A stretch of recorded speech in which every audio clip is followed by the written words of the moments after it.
episode.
What's up? Central, it's episode 4. I'm Donovan. That's Denny. What's up? Happy Thursday.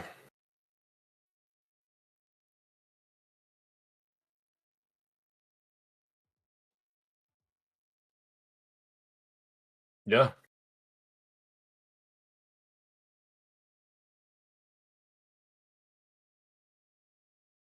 we did. Yeah.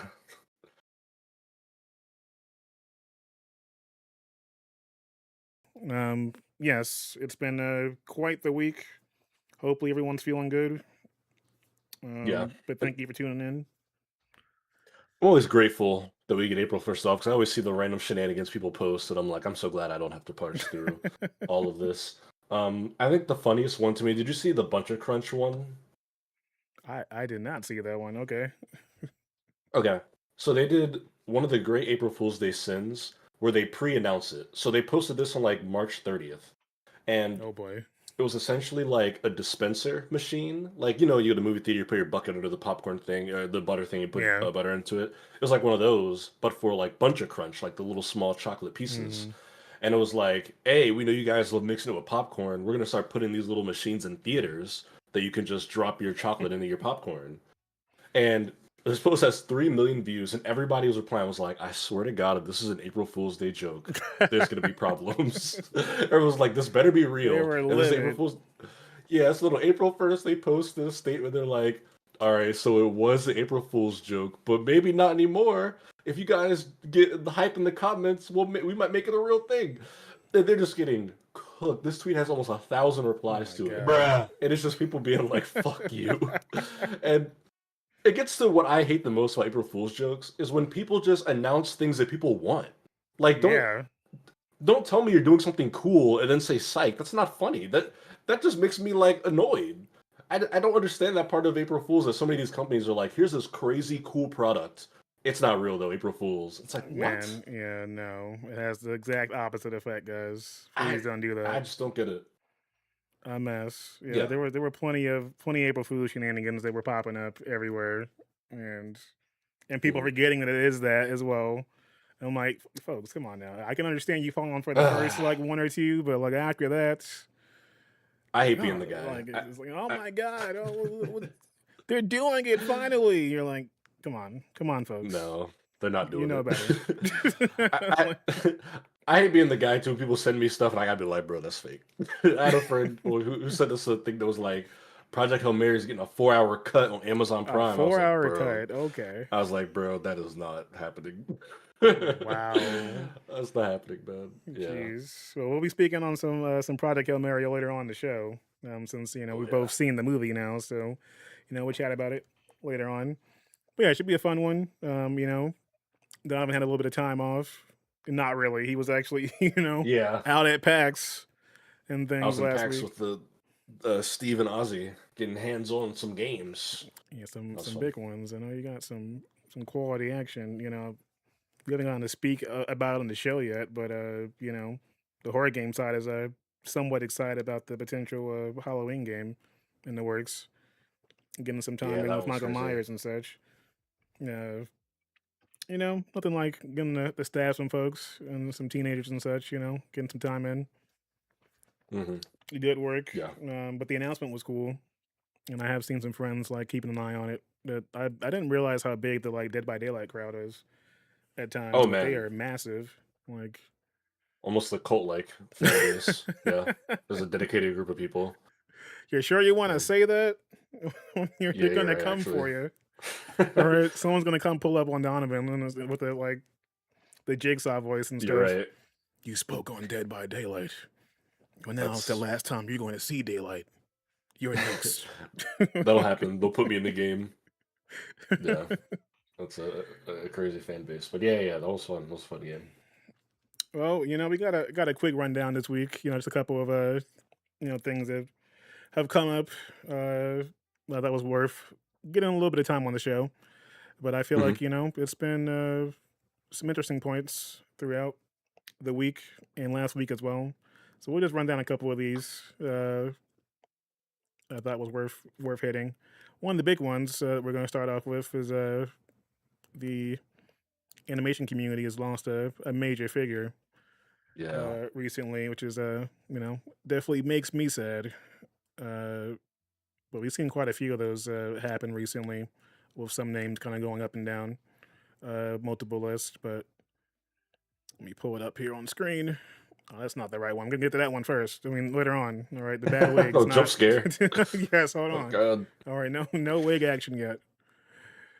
Jeez. Okay, so yeah, unfortunately, Barry Caldwell has passed away. He was involved in several different forms of animation, some of the major cartoons out there. Really a legend to say the least. Rest in peace to him as well. But Yeah. yeah, he's been around for a very long time. Pretty much uh, most of our childhoods. If you're younger than 50 at this point, from Tiny Toons, the Yeah. Pinky and the Brain, Animaniacs.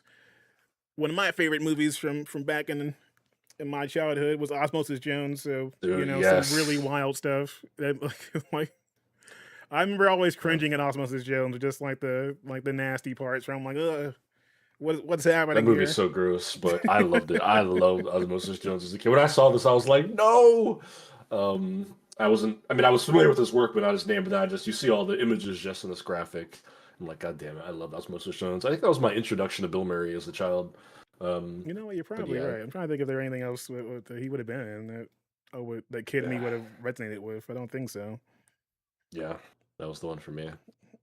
Yeah, but definitely, Yeah, an icon across the industry, involved in so many different shows and films. And obviously, also a black creator, involved in those industries as well. So leading the yeah. leading the charge for folks to really take those steps moving forward and making that creative side of things a better place. But yeah, next up, I've got announcement that Wonder Man season 2 has been officially greenlit. Let's Um, go. Wonder Man, a project that we didn't see get a ton of promotion from Disney or Marvel. It seemed when it dropped, they put it in January, which is where a lot of things go to die. Like start of the year, not Yeah, much buzz. Who was Wonder Man? People kept asking me. Uh, a lot of that going around. yeah, and then I mean, after all the different projects that we've had across the MCU over the last couple of years, Wonder Man gets a season 2. One of the few shows actually get one ever. right. We've had so many shows get greenlit, popped up and disappeared shortly after. but I don't think anyone saw this one coming. Where this is the one that gets a second season pushed, and obviously, critics have loved it so far, and also plenty of fans as well. It ended up being a surprise for a lot of people, but it came off in a way that people are actually happy to see this happen. A very welcome surprise. I thought Wonder Man was awesome, and you're right. It was one of those shows that like every sign was pointing towards this coming out and never being heard of again. With limited promotion, it kind of came out of nowhere. It's already a character a lot of people don't know anyway. Um, but it's so good. Yahya Abdul-Mateen as Wonder Man, just one of the best performances of the year Yeah, so far. He's great in the show. It looks beautiful. People often critique Marvel movies and shows for having that MCU look to them. This doesn't look like an MCU show or movie. It's yeah. There's very definitely a well shot. difference. Yeah, and I don't know. I'll be honest. I don't know anything about Wonder Man in the comics. I have no idea where the story's going. I thought it ended in a pretty interesting place, but I'm excited. And they've already confirmed that Yahya Abdul-Mateen and then the actor, this is his name, that plays Trevor Slattery, is also going to be coming back. Yeah, Sir Um, yeah, Ben Kingsley, there you go. There you go. who I'm willing to forgive him after what Iron Man 3 was. Okay, because I was I was You losing my know, mind in the theater. I was so angry after their quote unquote twist and such in that movie, and the Mandarin and the entire shenanigans. But yes, this was a big deal because we've got basically Daredevil, this movie. This show and Loki are like the ones that yeah. have locked in a season two basically after we've had from Miss Marvel to She Hulk to Ironheart. There's been so many projects that have pretty much shown no signs of going anywhere since the drops. So happy to see things happen here in a way where Hmm. we're seeing this actually work out for them. Next up, we move on to the jump scare that you guys saw earlier because Uh, yeah, that Moana live action project because we needed more of this. Uh, yeah.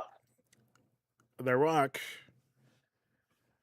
if you smell, yeah, he's going to be involved in the live action Moana remake, and I It looks I terrible. I'm wondering why we're doing this. Why, who saw this and was like, we're on the right track. This is this is what we need some I of mean, right here. The Rock looks terrible as Maui. The character he voiced in the original Moana, he looks terrible in live action, as I think everyone suspected. The wig looks horrifying. The lighting is bad. I saw somebody mention how are they both backlit by the sun? They're standing opposite from each other. Um, this to me, I think is going to be the test. This is the line of like, what can they make live action remakes of, right? Because the reason they keep doing these is because they make a bunch of money. Beauty and the Beast, I think was like damn near $1 billion movie. Lion King made $1 billion. Like these movies do well. Moana came out in 2016. The movie is not even 10 years old all the way yet. I think November's is the anniversary. Yeah, And we're remaking it and it looks terrible. Like if this does hundreds of millions of dollars, then we've lost the plot and everything will be remade. But this might be the one that people are like, we're not going to see this, bro. like please stop. Like this is looking I like the one. just Yes, the one that Disney obviously they're fine with cranking things like this out. They've tested the waters across the board. I feel like your Cinderellas and such, and like you said, Beauty and the Beast and those kind of things. But I feel like when it comes to like the cultural films that rely heavily on mixing those cultures and like showing that and displaying, I yeah. feel like they're going to be more vocal about this kind of thing, like especially in situations where like you're representing that on screen.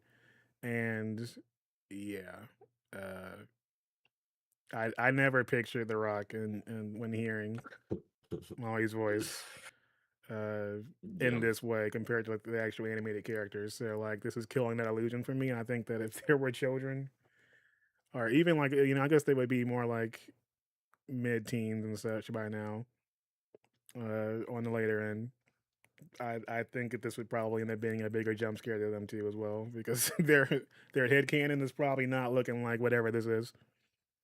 And it's just such an unforced error too, because it's like this is a live action remake adaptation, right? You Yeah, always change stuff when you adapt.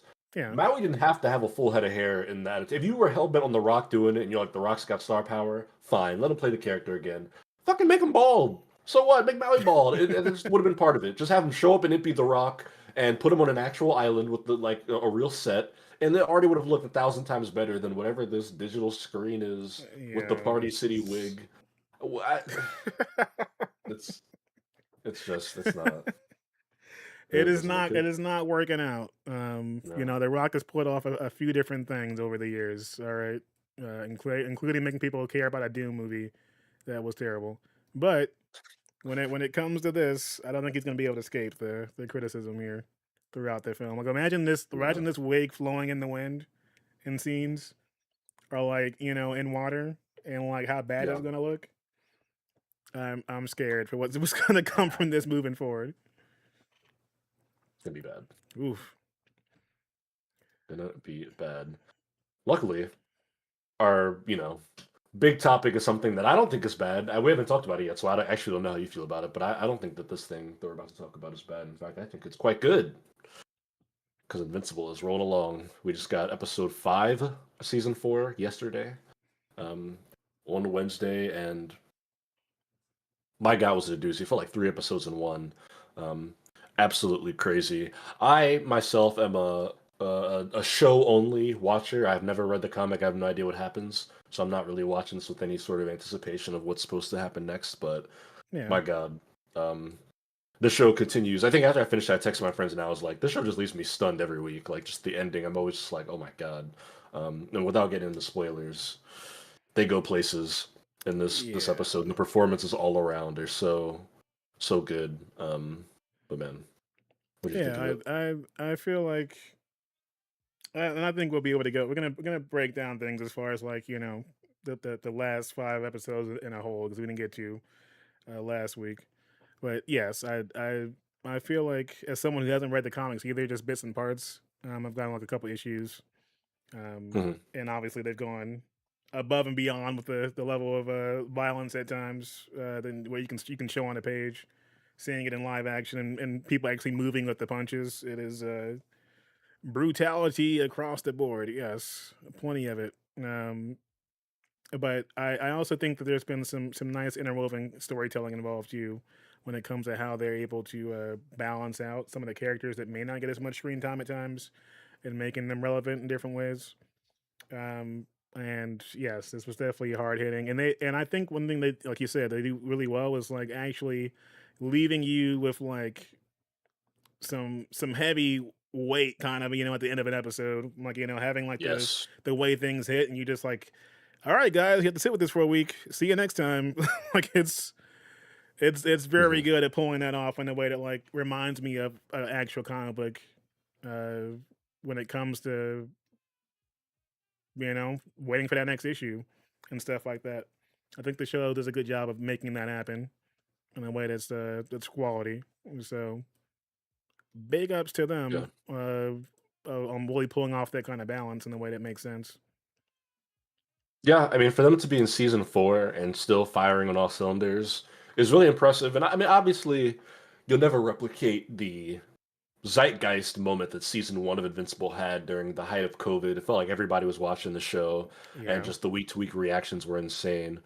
But even then, I think the show is still. If season 1 was like a 10, I think we're still operating at minimum an 8.5 on a weekly basis with this show. I think it's so good. I think that there are a lot of actors, very beloved actors, doing legitimately some of their best work in season 4 of Invincible of all things. Like Sandra Oh, my God. I mean, my Yeah. mom's a big Grey's Anatomy fan.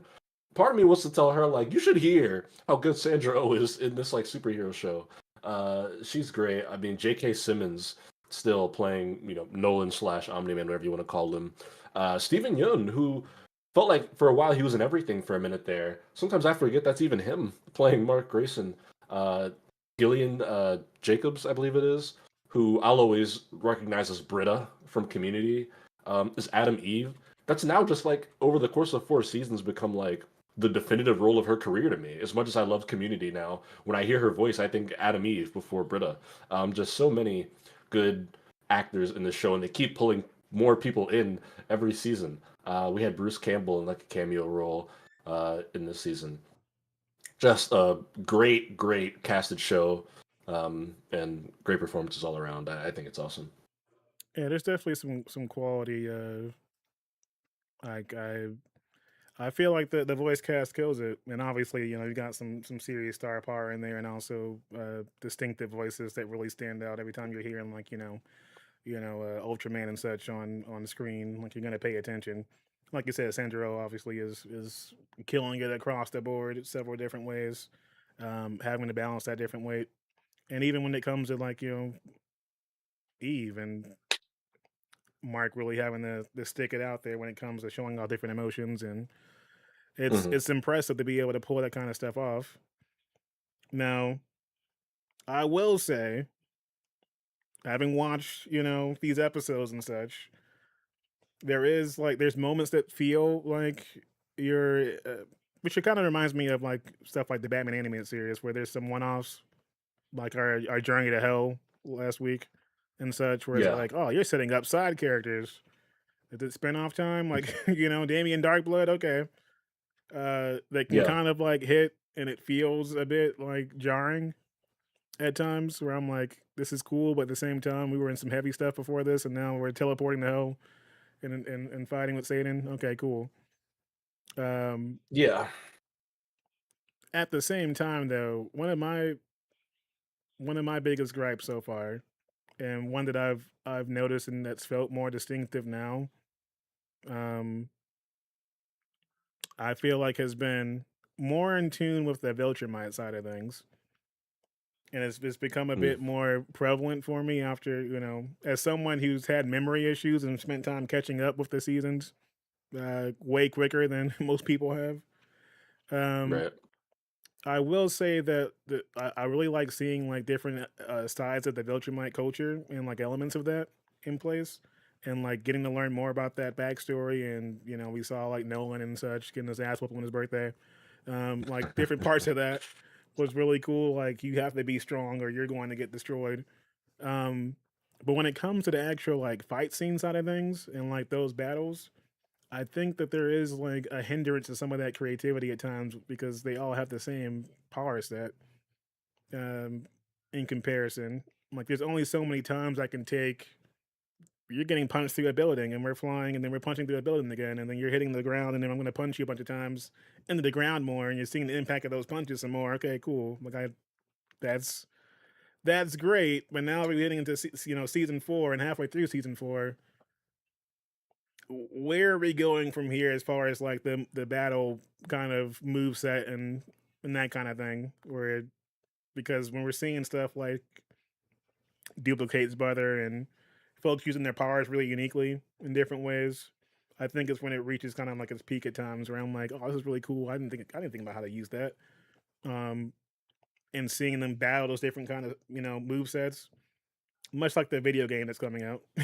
but Yeah, uh, but when it comes to like the Viltrumite versus Viltrumite side of things, even with like Conquest for example, it's cool because of his mentality and how he speaks, the voice actor, and just the level of aggression that's on display. He's giving big Vegeta energy and such at times. hmm, I'm wondering like how do we kind of up it from here when it comes to the big battles are coming, but you know from like the actual perspective of the action side of things, we only can go so far if like flying, punching, we're in space, we're flying, punching, someone's teeth is getting knocked out, Mark gets his ass kicked, takes yeah. some time to recover. Oh, my ankle, my leg, my arm, my teeth, like, and then you're in the Mhm. hospital for a bit, you heal up, and then it's time to go again. Yeah, there's definitely a cycle to it 4 seasons in, and what you said reminds me. I don't know who said it, but I saw a tweet the other week that was like, "Why does it feel like every character in Invincible can fly and is super strong? Like that's like everyone who shows up can fly and they're just like super strong. They punch like people through buildings," which is what you were getting at. And without getting into spoilers, even like the idea that you know we keep seeing this insane amount of violence, and it feels like every big battle there's somebody who's like leg gets snapped and the bone sticking out, or Yeah. we're seeing somebody's insides, and it's like it's effective, but it is like, how much longer can you do that? Which I think goes back to the source material, because for me, it's like I don't know how far along we are in the whole full run of Invincible. I don't know if the end is close. I don't know if we're halfway through, but I would hope the show is probably angling towards a wrap up within the next two-ish seasons. Yeah. We're on season 4 now. I was just as a TV watcher, 6 feels like the place to end. 5 or 6, I would say. If you told me, "Oh no, man, this thing's gonna go for like 9 or 10 seasons," I'd be like, "Uh oh." Um, but I feel you. It does feel like, and it's an issue a lot of shows run into. It's why a lot of shows can never top their first season, is because you've just seen it before. We've seen all the extreme violence, and we've seen the people destroy cities and stuff. It's all happened. Yeah, and there's creative elements in ways that was interesting. When it comes to like what Mark has to take on as when he's challenging things that aren't Viltrumite related. When they're dealing with the potential of entire infection happening and things getting loose that can take over the world. Him having to make decisions. And that kind of thing. Not spoiling like what ends up happening, but just having those moments where he has to make those kind of choices, I think is really compelling. It's more so when it's when it breaks down. You come from this culture where like weakness is pretty much punched out of you, and that Yeah, element's still compelling. But it's like when it comes to the actual like sure. we're gonna combat and get into it with each other. How brutal are we prepared to go at this point? Because I mean, Mark's entire face has gotten smashed in, and we're just seeing like a red pope and such with like eyes just. I guess he's blinking maybe in there, after the swelling and stuff goes down. But it's like there's a Yeah, mixture of that kind of thing where I'm like, you made it seem really devastating. Can you survive this and et cetera, et cetera? But I feel like I guess what they're going to lean into from an Invincible standpoint is like Mark may be as strong as he is, and obviously he has the healing factor and stuff involved too. But I guess the best way, which they've shown, so far in the season, is the best way to get to him is to attack the people that he cares about in a way that does have that kind of impact. Um, and to the show's credit, it still works. The stakes are still so high in Invincible, and every time a villain shows up, yeah, I watch her like standing up like this, because I'm just like worried someone's gonna die. So many characters have been killed or maimed, or like I always feel like anyone is up for grabs in any scene. Which is testament to good writing, because a lot of times you watch superhero media and you see a character being attacked, and you're like, yeah, we know they're gonna get out of this, and blah blah blah's gonna happen. But I watch Invincible, somebody starts getting beat up or like chased, and I'm like, no, no, no, no, no. Which I know keeps me coming back every week. yeah, no, I mean like the villain side of things has been a lot of fun, and then just it's serious whenever a Viltrumite flies down, and it's like, is the Yeah, place prepared for a Viltrumite takeover yet? Why isn't it prepared yet? What have you been doing? stand by Uh, for my arrival. and I enjoy that, and plus the variety of characters, your battle beasts and such, and obviously Alvin's always doing some bullshit. Just there's plenty of that in there too, where it gets ridiculous. But so far, yeah, I'm enjoying the season. I do feel like it's had a nice arc so far with the first half of what they've been able to pull off between each episode, and also with the characters. There's a mixture of all comedy's been throughout the show since the beginning to kind of balance out the heavy moments and such. And we've got Mark also going through different side of things, from a very angry version of himself to trying to figure out where he lands afterwards. And I remember having not read the books, and then people like freaking out when they saw the blue and black costume. Oh, we're getting blue and black, Mark. Oh, he was a beast in the book. You ready for some Mm. savage? And I'm like, I didn't know it was that serious, but okay, but okay. I'm like, oh yeah, you guys are in for it now.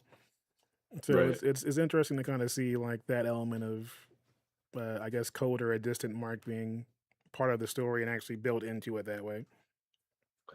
Yeah, I agree, and I think that for me, the emotion that the show invokes is just still so strong. I think the last episode was like some of the strongest emotion I felt watching in maybe multiple seasons of the show, and um, and it's coming from multiple places, right?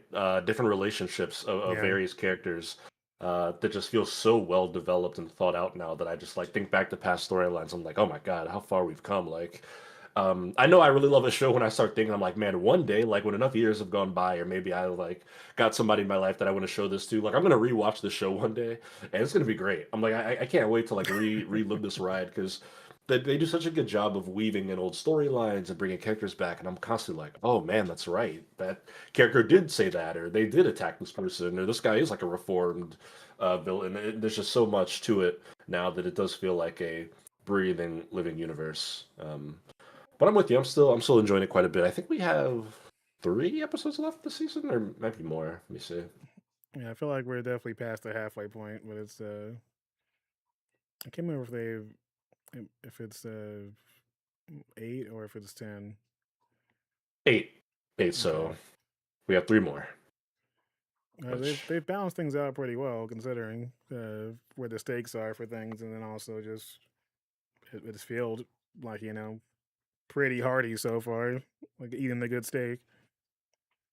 Like yeah, I can take some more, but I'm feeling pretty good with the way things are balanced out. But yeah, it's been interesting to kind of see like, and people were pointing out like, oh, did you notice like the black and blue suits, the complete opposite of Omni Man because he's got white and red on, and I'm like, okay, okay, guys, we're feeling it heavy, I see, but yeah, I think that they're in a. It's also a great part, a great point for them in general because they've got the fighting game coming out at the end of the month. So you'll be wrapping up the show, and then bam, you want to actually feel like Mark. Here's your chance to beat up on people. Like pop it open. So yeah, I'm looking forward to diving in that too. The open beta is basically like a week or so away, so we'll be able to play and stuff like that. I'm gonna try and see if I can get TJ on it and beat up on him some, pull out Omni Man and have some fun. yeah. I'm hyped for that game, man. I'm looking forward to that. They're also doing the Avatar game, which I told TJ Oh we got to yeah. stream when that comes out. I'll probably get beat because he's just good at fighters. But I also want to do some Invincible stuff, man. I played a demo of that game at hell, I don't even know where I was. Somewhere in New York for some reason.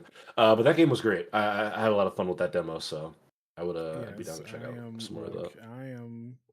I did not get to play the Invincible uh like demo and such, but I did play the closed beta for Avatar, I'm and jealous. they are freaking cooking in that game. Like it was like, look, I had a ton of fun figuring out things with it. It was extremely complex in certain ways, which makes me excited. But also like there's Avatar State Aang and like Avatar State Katara and like all that kind of stuff going on there.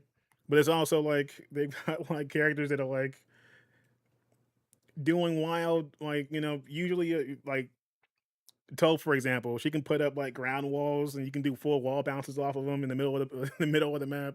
Just Yeah, awesome stuff happening. Even Azula, they made 2 different fighting styles for both of her personalities. I'm like, okay, look, this is. that was really cool. Yeah, I'm like wild. I'm like, okay, you guys understand what you're doing here. I'm like, and it's got some sauce. I'm ready for it. But Invincible, yes. I'm looking forward to diving into that with the beta and playing around with folks and figuring out what each character can do and that kind of thing. But and they're making pretty versatile fight styles with different tags and stuff like that too. It's a good time for fighting games for sure. it is. It's like a renaissance. I'm Yeah, loving it. Give me options to put time into. yeah. I'm looking forward to that one. Any more thoughts on Invincible? It's like our mid-season check-in. Um, not getting into spoilers, but yeah, I don't know if you had anything else you wanted to add to that piece. Yeah, I mean, I feel like about we'll save like spoiler season for after the season itself is over. But Yeah, um, I do feel like they took some interesting routes of some of the other characters besides Mark, obviously, but also just the level of vulnerability of some of those characters too, and things that like I felt like were surprising the characters was surprising us at the same time, and I'm like, oh, yeah, oh boy, okay, I don't think you're ready for that. And then they like say like a couple minutes later, I'm not ready for this. I'm like, I'm glad we're on the same page yeah, because like it's interesting, and then also like I think it is cool making Mark the big brother and such too, like having that kind of element in the show and then yeah. making that actually play out. was Hmm. cool to see. So like I think a lot of people can relate to that kind of stuff, even if they don't have superpowers. Yeah, it's a great show, and you're right. It is relatable in a weird way. Um, Something else that's relatable is Oh all of yeah. us having to spend ungodly amounts of money to watch uh, shitty Netflix movies. Netflix is raising their prices again. This dropped last week. Hmm. This feels like clockwork, Denny. This is just like set your calendar 1 to 2 times a year. Netflix is going to go up $1. They're doing it again. The Yeah. standard plan is going up from 7.99 to 8.99. That's the one that's with ads. No ads are going up $2 from 17.99 to 19.99, and premium no ads Ultra HD is going up to twenty six ninety Oh my nine a god. month. Um, Oof, boy. Yeah, look, yep. I feel like honestly, Donovan, like completely honest. What are you watching on Netflix right now? What's bringing you over there for this price point? Well, of course, Daredevil. Oh, well, no. No, no, no. I mean, Stranger Things. Well, no, no, not anymore. Um, Squid Game. No. Uh, hmm. What was that terrible Chris Pratt movie they did last year? The Electric State with Millie Bobby Brown. Oh, yeah, I I forgot about like. that. Yeah, but you're right though. It doesn't feel like there's anything on Netflix. It feels like the price goes up and the exclusive content, or at least the good stuff, goes down. Um, it's Yeah, I thought about it. And I'm what have I watched recently? And I'm like, I can't tell you. Like my friends talk about their kids watching K-pop Demon Hunters. That I mean, that's great, sure. But what yeah, am I that I'll personally give them. watching I'll give them on K-pop Demon yeah, I'm Hunters. like, It's what am great. I personally watching on Netflix continuously or even like regularly or like, oh, this is coming to Netflix soon. No, I like there's not really much there for me in its current state that I'm like, I need Netflix right now. And That's it's like well, it's been such a part of like I forget I'm paying for it, but then it's also like I forget I don't open the shit. It's just sitting there. yeah. What's up, And you know what? Squares? This will be. Yo, I'm thinking I'll drop it very soon. Avatar: Last Airbender. Oh, that's right. That's coming. Haven't finished that series yet. Let's see. GITS is on Netflix. Yeah, it's like you have to like rack your brain and be like, wait, what is on Netflix? This will be a fun game, everyone. Here are the top 10 movies on Netflix right now, as of today. You know what? Kudos to Netflix for making this info public, views and all that. I respect that. A lot of platforms don't even do that. Number one, Peaky Blinders: The Immortal Man, which is the movie Oh, okay. Yeah, based on Peaky movie. Blinders with Cillian Murphy. Sure. Number two, War Machine. What is War Machine? This is a movie. It's got Alan Okay. Ritchson in it, who you guys may know as who is he? Is he Jack Ryan or he's one of those guys? I forget which one he is, but he's got that fighting. He's the one who just like punched out his neighbor a couple weeks ago. Uh, Anaconda, and I'm talking about the new What? Anaconda with Jack Black and Paul Rudd. Oh, Yeah, okay. which even worse. Number four, Oh, K-pop Demon Hunters. Great movie. Got nothing to say. yeah. Sure. Bad Guys 2, not a Netflix movie. Minions: The Rise of Gru. Okay. What needs to be said. Number seven, What Happens in Vegas with Cameron Diaz and Ashton Kutcher from 2008. That's okay. In the top All 10. right. Yeah, just number eight, 40 Acres, which is this is everybody on the poster is holding guns, so this is some sort of military movie. But 3 million people watched it this week. We're almost done. Number nine, The Rise of the Red Hot Chili Peppers. Oh brother Hillel. Um, sure, it looks like a documentary about Red Hot Chili Peppers, popular band. Cool. And then the final one, Louis Theroux, Inside the Manosphere, which is a documentary. You know, I actually heard that this is interesting. It's a documentary about this guy who goes pretty much in disguise into the what people call the manosphere, which is like the Andrew Tates, all the like racist, sexist, in many cases actual criminals, men that like influence young guys online that do the like pro male, you gotta live life like this, blah blah blah sort of thing. He goes like what do you call it when you go in disguise, or he infiltrates like that group and he like interviews a bunch of them to like I guess learn about their thought process and expose them. Um, I heard that's a good documentary. But that's the top 10 on Netflix right now. And it's like none of that, not a single thing I've named has like your coworker mentioned to you at the water cooler, right? Except for maybe K-pop Demon Hunters. And that movie's creeping up on its 1 year anniversary this summer. And everything else is just Yeah. like $27 a month. Come There's on. no way, man. If y'all are about that life, then cool. But I'm not sticking around on that train. It's not happening. Like, Yeah. and I do Square's a understand bunch like of trash, my opinion. there is an Yeah. influence because they've got WWE now, and so like those folks are Sure. definitely going to stick around. Yeah. They know that's going WWE, to be a thing, so they they're got that adding NFL game value on to that. Christmas. Yeah, You know, they just had that MLB opening day game, which was terrible, by the way. But they had the opening night MLB game where they kept missing pitches because they were showing us random bullshit. Um, yeah. Square says, "Do you know if you threaten to cancel, they'll offer a lower price?" Oh, I don't know if they're one of those, right? Maybe. I actually don't know. That's a good question because a lot of the services do that. When you like go to cancel, they'll be like, "What if we gave you 3 months for the price of one?" Um, yeah. yeah, Paramount and then Plus did HBO that too when Max. I got that shit out of here. They hit me up that we can actually we can give you a 6 month plan option, and we'll give you a discount on these. And I'm like, yeah, no, I don't think that waiting for another Yellow Jacket season is going to keep me around here. There's not enough Oh Tulsa man, King Yellow clearly for Jackets. 3 different spinoffs. No, I'm gone. Yeah, I But yes, mean, I see them offering that. I don't know if Netflix cares enough to do that yeah, me neither. Look, shout out to the fans of Bridgerton. One Piece I've heard is actually pretty good. I'm out. I can't. It's not. There's just no way. Just Yeah, no, we're good. We're good on that Netflix. Okay, we're gonna have to pass on you getting greedy enough to drop another price increase the way you have here. But thanks for being around for so long. You know, there were high moments. Those moments passed. I mean, it's feeling a little bit too much like cable now for me. it is. And It's exactly like cable. yeah, I'm like it's feeling a bit rough like that. What happens if there's like a mixture that happens eventually where they just you can get all these streaming services in one place again, which has already started happening with the Disney Plus and Hulu and like that combination of stuff happening. You can get Hulu Live, and we're moving back into it. It's basically happening at this point, Yeah, it's it's a mess. It's a mess, and this won't be the last time we talk about Netflix prices going up. Um, for sure. then we have a story that you were quite delighted to share with me.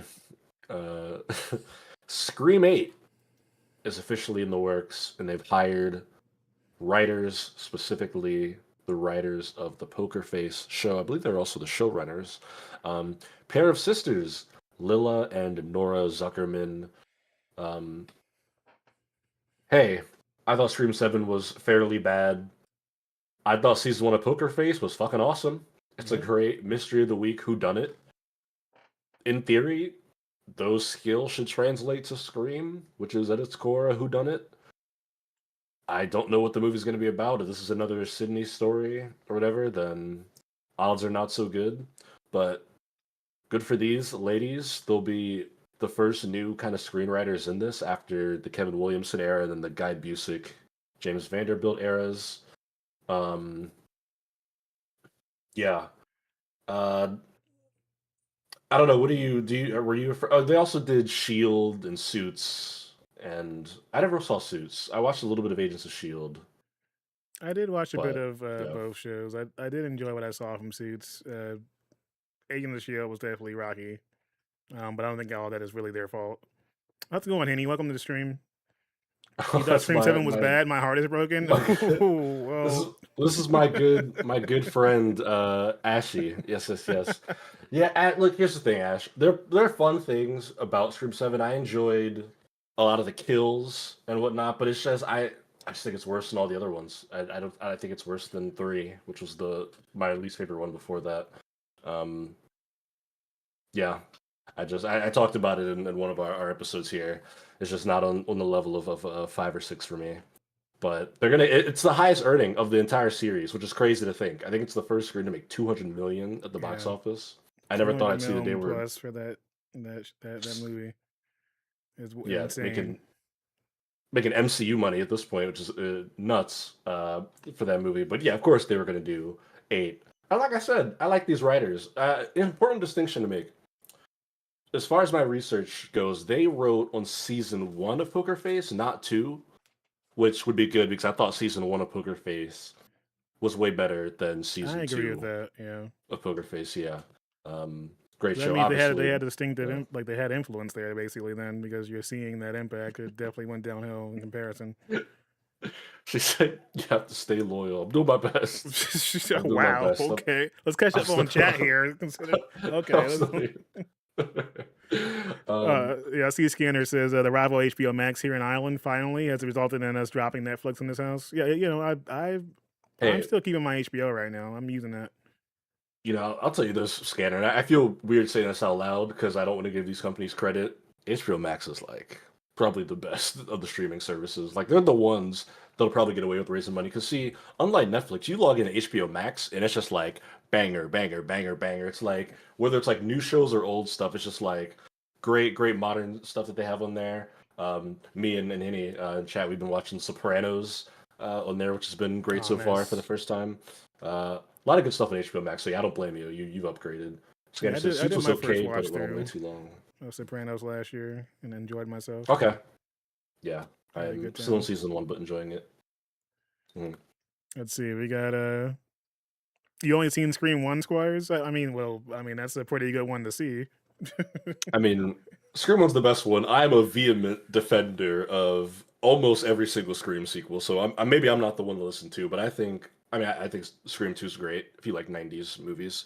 3, you probably won't like. 4, I thought was brilliant. And honestly, watching 4 under a modern lens is crazy because that movie came out in 2011. It was the last movie Wes Craven directed before he passed away. That movie is very ahead of its time and very prescient and insightful about what content creation culture would become and our See, I was fascination gonna bring up with Scream stuff like 3, but I that. see you're prepared for any argument here, so I'm gonna leave it alone for now. All right, he's clearly he's already he's already battle tested, so we're gonna leave that one alone at the moment. Scream 3 Scream 3 is not a great movie, but it's still got a lot of that DNA in there. It has some stuff. Yeah, it has to be seen to believe it. Jay and Silent Bob are in that movie for some reason. It was a really bizarre movie, but we got that movie gave us. Why am I drawing a blank on Jennifer Jolie? Who plays her? I can't believe I'm forgetting the name of Parker I, Posey. She's great.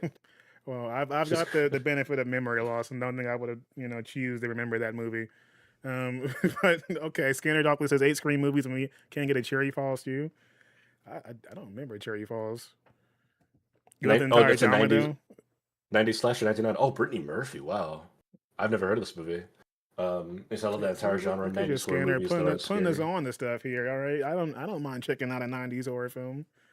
I'm putting that on my watch list. Scanner Yeah, officially. I'm down for that. Um, yes, I love that genre of 90s slash horror movies that aren't scary niche. And then Henny agreed. So it's hilarious. It's something of a send up of the Scream series. Okay, interesting. Yeah, I'll put that on my list. Why not? I love a good slasher. One of my favorite subgenres. Yeah, Scream 8 hired the Poker Face writers. Look, I'm curious to see what they do with it. I think fresh creative minds is the only option from here. Um, I wonder if it'll be them trying to trot Sydney back out. It's unlikely that they'll be trying to bring back Melissa Barrera's character, Jenna Ortega's character. It feels like those ships have sailed. I hope not. I would love to be wrong about that. Or maybe it'll be somebody entirely new. When Do Scream you think 5 they came would out, go that that was route introducing a new again? Like, do you cast. think they would go just brand new after Ah, Seven hitting man, that kind maybe. of peak it did? Maybe, but they've also Nev Campbell's gonna come back. If they bring that dump truck of money to her, she's coming back. It was They like even said that seven they were doing. mil for she got paid.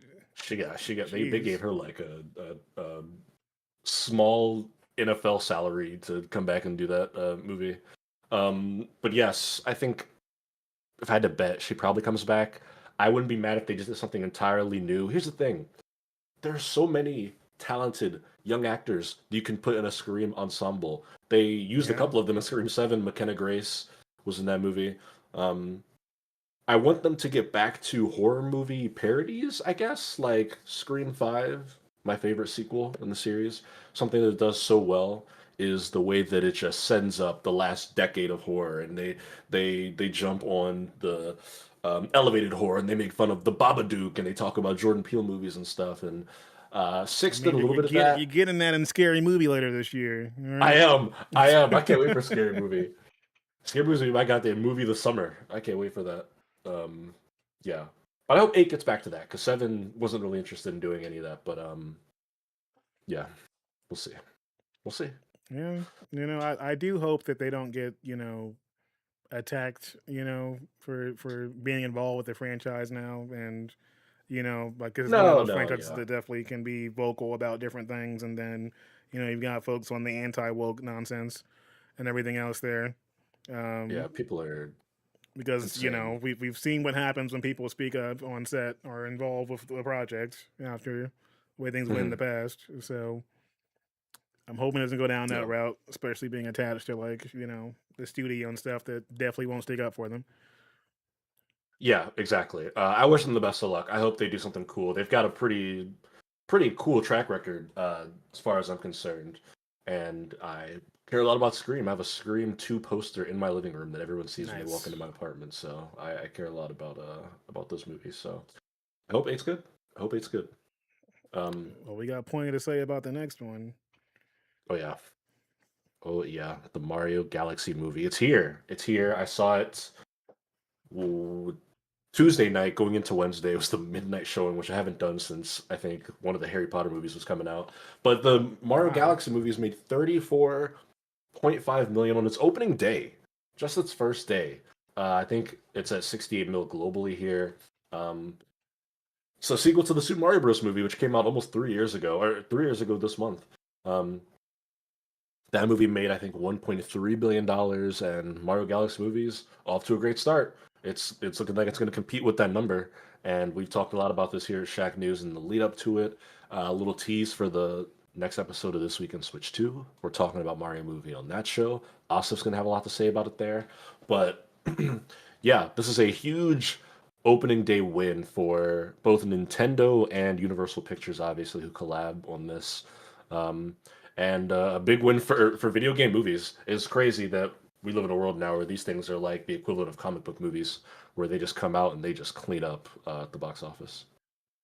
Yeah, hefty W right here for Nintendo and the Mario films. I know that there's been, some questionable review action happening in Yeah. scoring for the film, but I haven't seen the movie yet. I know a majority of the staff has. I did end up going to see Project Hail Mary the same night that it dropped. And the ticket, like the actual showing for the movie, was sold out anyway. So if I hadn't got it beforehand, I wouldn't be able to go. But yeah, I think, like, obviously there was some hype for your Star Foxes and such too, which I'm here for Fox McCloud. There's plenty of potential there for things to take off if they wanted to make some spin-off action happen.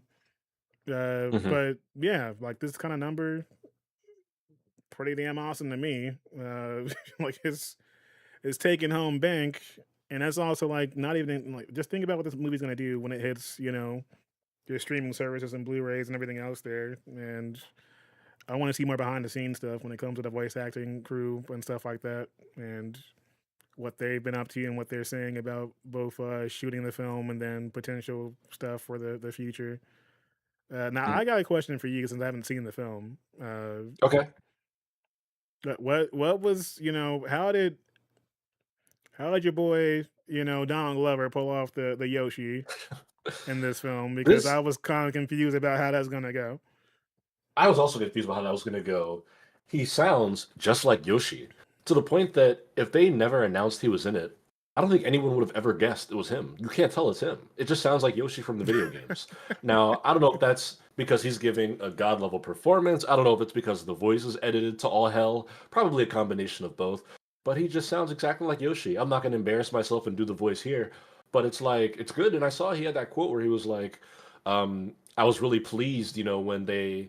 released the first trailer, people were saying like, "Oh, I'm glad they didn't get a big celebrity for Yoshi," because they just thought it was the video game voice actor, and it's him. So he's good. It does the back of my head, the one who like follows Hollywood and business moves. I kind of wonder why, like why bother if he was just gonna sound like the video game version? Because I'm like, for all that, I mean, you probably could have paid any voice actor 1/8 of what he got paid. But he sounds good. You do not listen. It's not like Seth Rogen Donkey Kong where he starts talking and you're like, oh, it's Seth Rogen. Yeah. Um, he straight up sounds like Yoshi.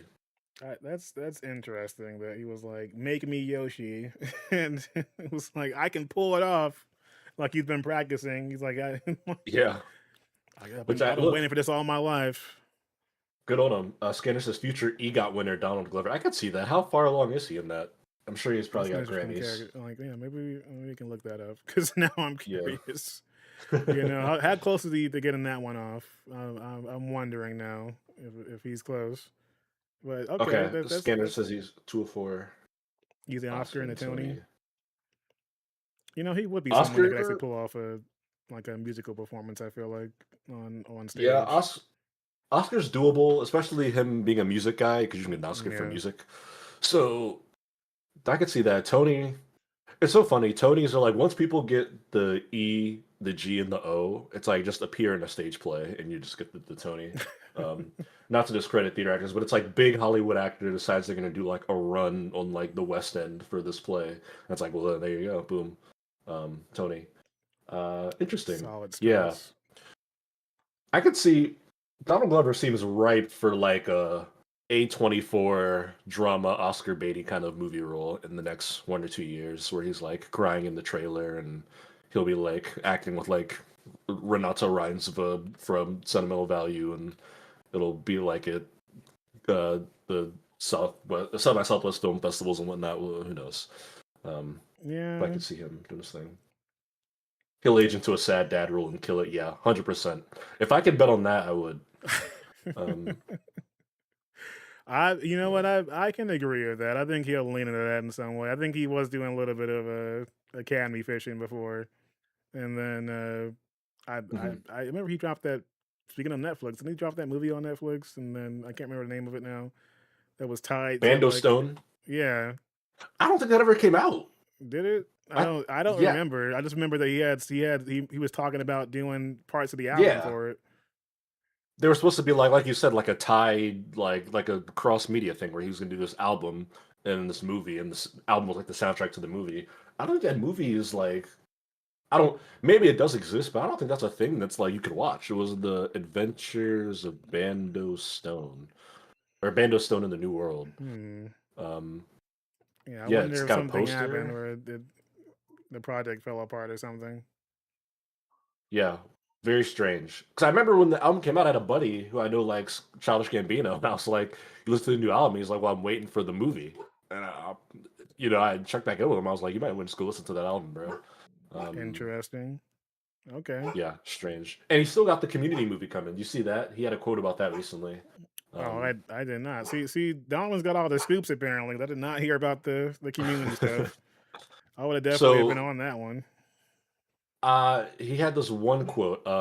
Okay, he said, "We're working on it right now." This is from yesterday. We're working on it right now.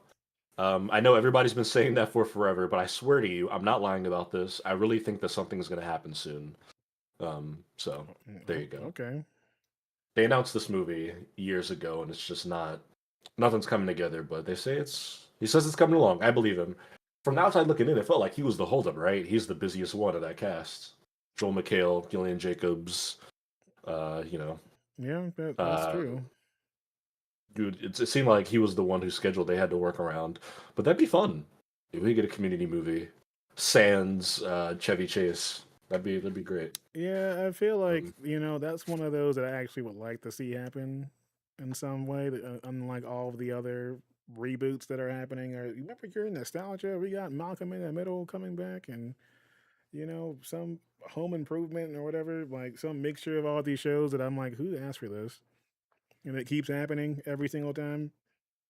Like yeah, I feel like knowing that this is something that we can pull off for a film format and not trying to crank it out for a 16 to 24 episode season is the right way to go for some of this stuff.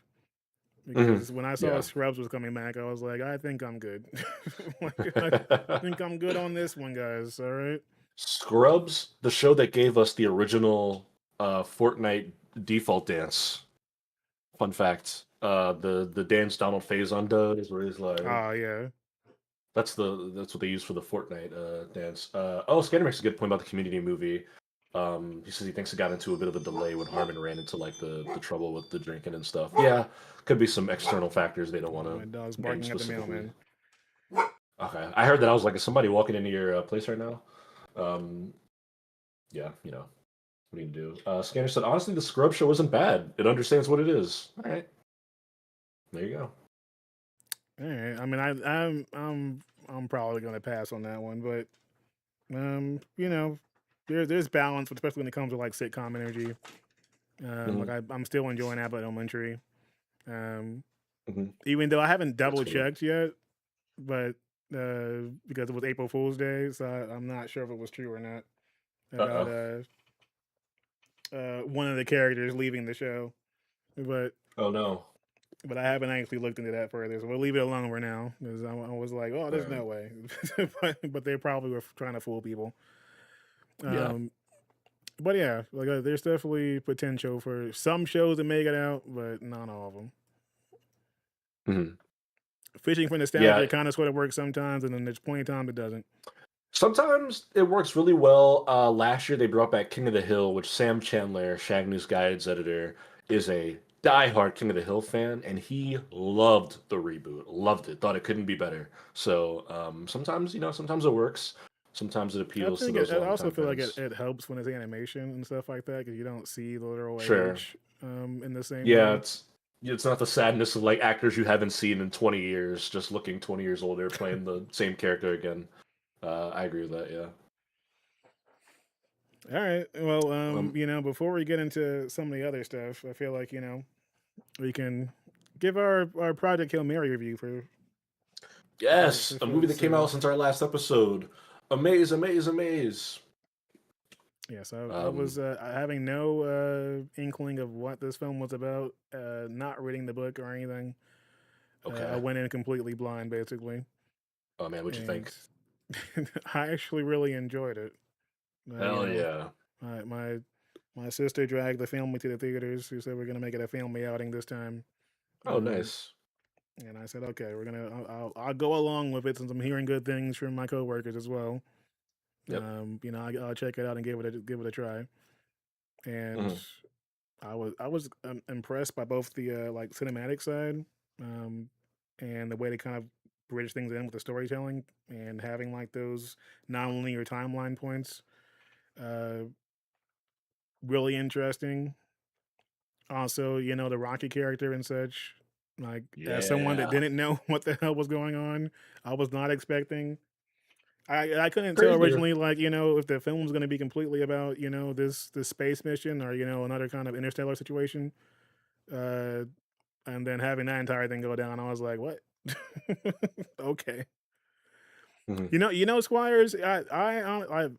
You're not the first person to say that to me. I actually talked to someone else recently, and they were like, didn't have the same impression for them. They did. One friend had like the audiobook and they watched it or listened to it. Another friend read it. Donovan's face right now. that Look, eyebrow right there. Yeah, he was like, hold up I now. I also read Project Hail Mary. I read it last year. That book's fucking awesome. What are we talking about? I love that book. That book I was so mean, good. yeah, my sister seemed to have enjoyed the book as well. But yeah, so tell us what you thought there. Because, geez, he said, hold up now. All right, guys, calm down. Yeah, I mean, obviously it's written by Andy Weir, who also wrote The Martian, which is also a movie. Actually, the same screenwriter for the Martian movie and the Project Hail Mary movie. Um, yeah, I'm in a book club. We started last year, and Project Hail Mary was our first book. We read it, everyone loved it, and we were like, "Hey, there's going to be a movie next year. We got to make like a field trip to go see this movie when it comes out." And I mean, I love the book, and I thought the movie was genuinely probably as good of an adaptation of the book as you could have gotten. Um, I, I feel so great being the guy that can watch the movie and be like, actually, in the book, this is a little different. Um, But I think it's great. Ryan Gosling was a great Ryland Grace. It's funny. The movie adds way more jokes from the book. I had a friend who read the book that was like, they made it a little sillier than the novel. I wish they kept some of the tone. Um, but I like the jokes. Maybe it's just because Ryan Gosling has great comedic timing and delivery. But I Hmm. thought the movie was really funny. Um, the way they characterize everyone is in some ways better than the book. Strat, they do more character work with her in the movie versus the book. In the book, she's almost like a robot. She's a bit Oh, okay. more of a human in the movie, which I appreciated. The effects, uh, Oh yeah, all the this sets movie is beautiful. they built the interior of the ship, the Hail Mary, Rocky being this puppet that they've got like they built the set on like an elevated stage. So they could have puppet artists and whatnot under the stage moving around. The voice acting, I think it's David Ortiz is the gentleman who plays Rocky by voice. Okay, I was Um, wondering like whose voice that is. yeah, it's just so well done. I mean, all the space shots. Obviously, you have the like the money, the trailer shot where he's standing out and you see all the colors and whatnot. Yeah. Just a beautiful movie. Uh, a great story. People have been calling this genre hopecore. These feel not Oh wow. feel good sort of like we got to band together stories. It's a very hopeful movie. I like the I like the plot more than The Martian, although that's kind of like the standard for these kinds of movies right now. Um, I loved it from top to bottom. Everything about it I thought was so fun. It's emotional. It gets you. Hinny in chat there. I'll call her out. Was crying watching this movie. Um, it's great. It is really good.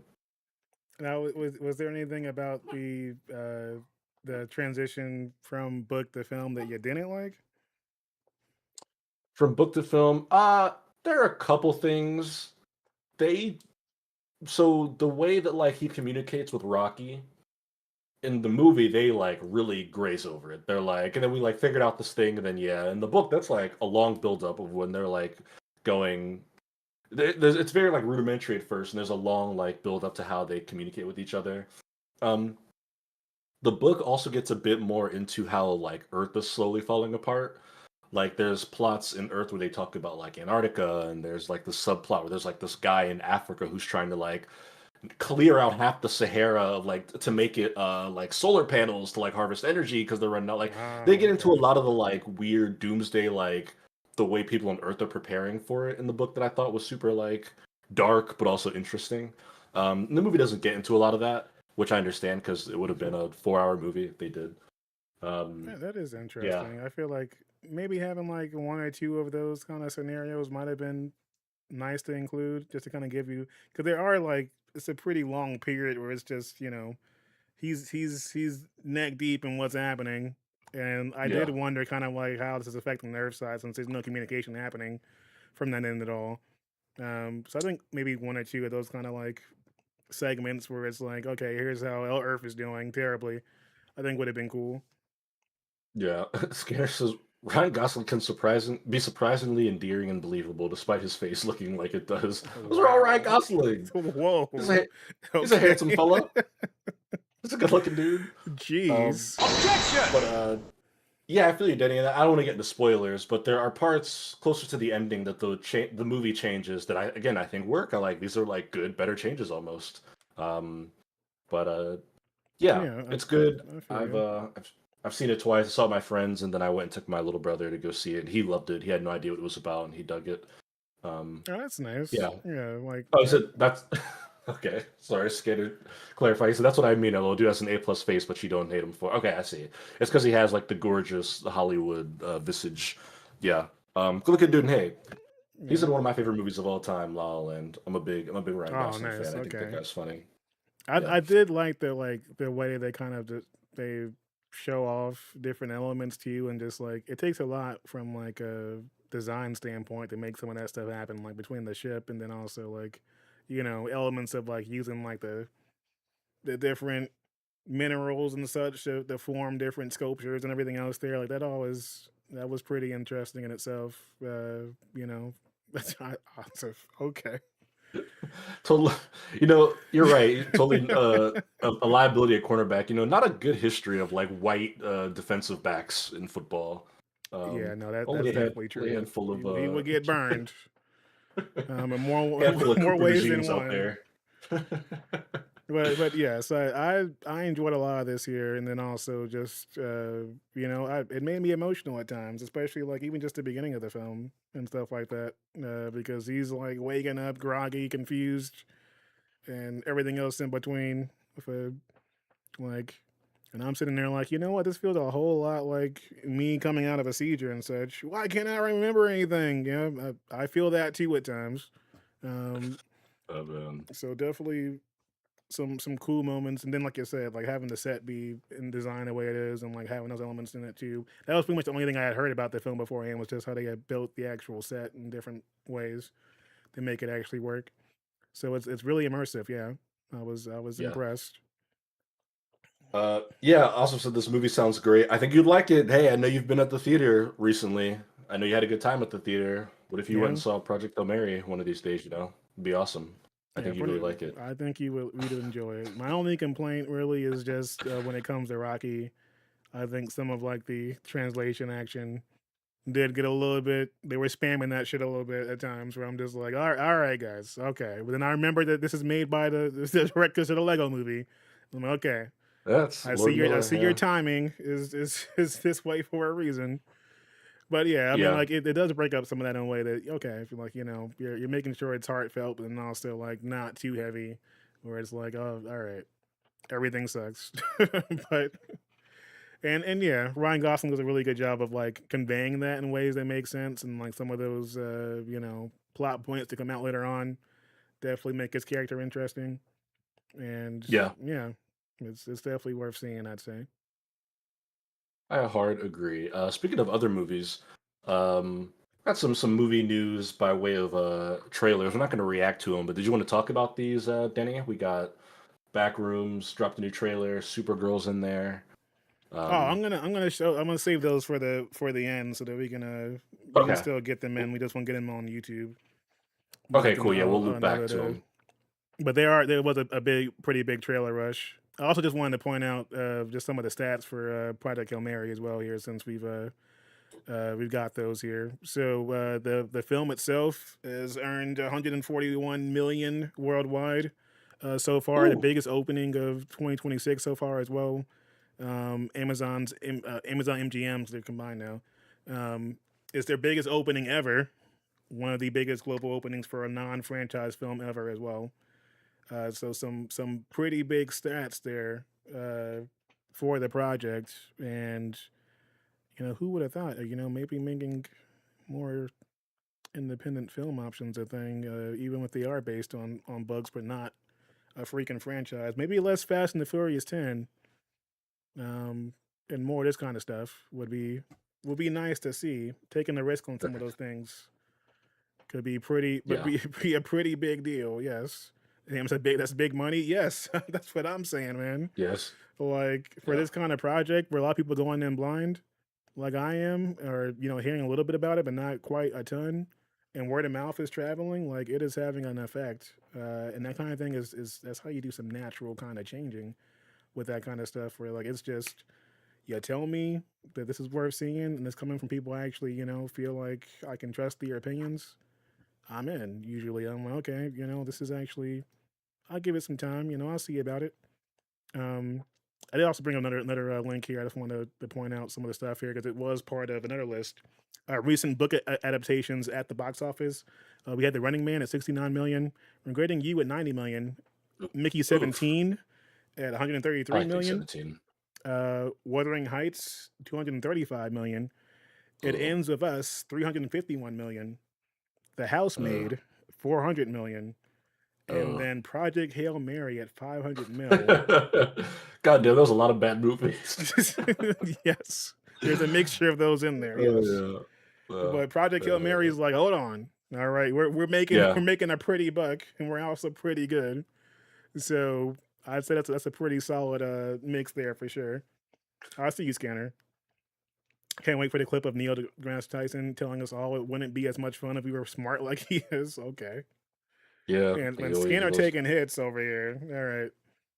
Neil deGrasse Remember the Tyson's Titans one of is a it is a pretty dope movie. Yes, maybe that's something we can ask one of these days. Is like actually like what the top 5 Denzel movies are for us. I'm gonna put them on the Ooh, list. Scanner, all right. thank you for the ideas. I can, I got to pull up the list at some point. All right, we'll save that for a different week.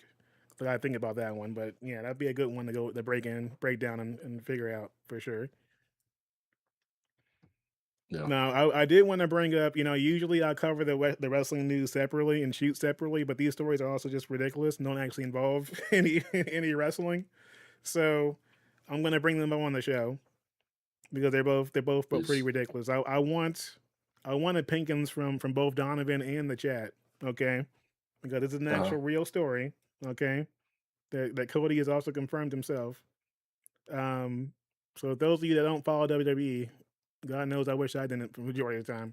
Um, Cody Rhodes, one of the top wrestlers and WWE champions for the company, they announced that at WrestleMania, uh, WWE is offering a unique Cody Rhodes experience where you get to join Cody on his exclusive bus, his tour bus, and you're going to spend time on that bus with him. Get some chats in. He's got a customized bus of its own, like stove and stuff on it, a bed and couch, everything else in there.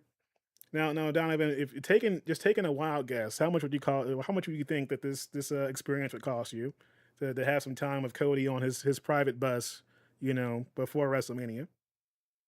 I'm gonna guess $149. Well, yeah, I think you're a bit off there, Uh-oh. Donovan. But Scanner, you hit it right on the dot there. Yes, it's $9,995 to spend time on Cody's bus. The hell are All they doing right. on that bus?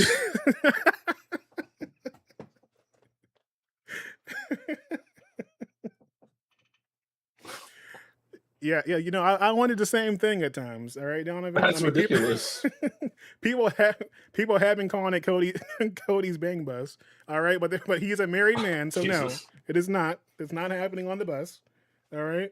I I mean, there are few experiences that are worth $9,000. I don't think hanging out with Cody Rhodes is one of them. I mean, he seems like a cool guy.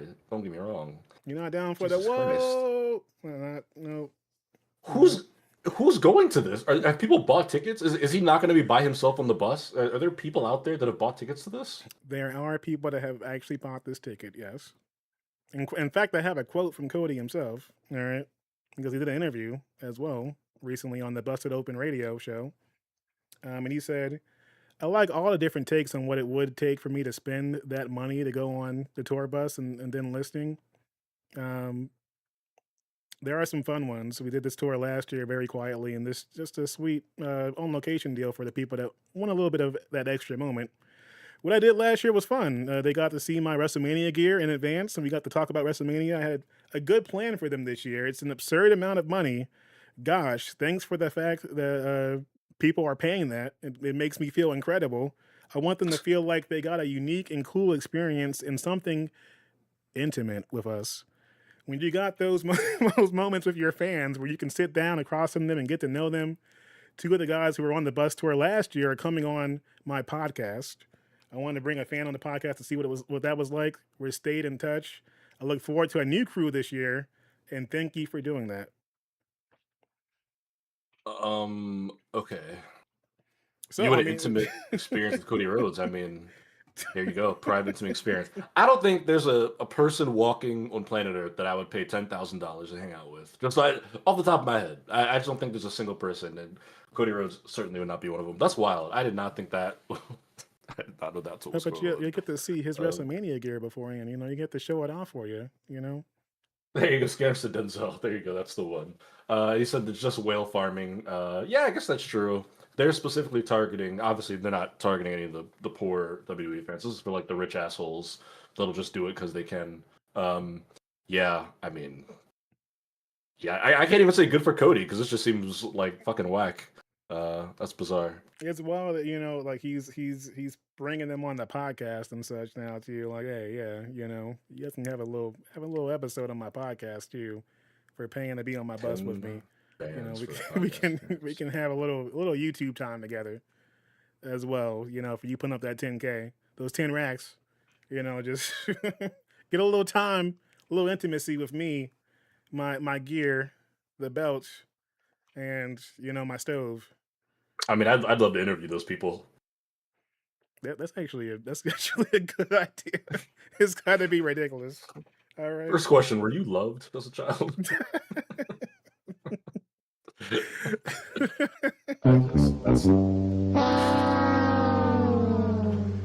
That's rough, man. Yikes.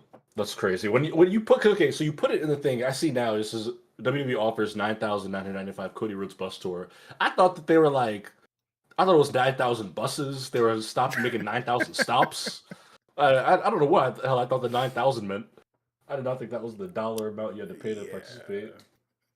Yeah. No, I mean, If I was spending 10K to spend time with the blonde, it wouldn't be the American Nightmare.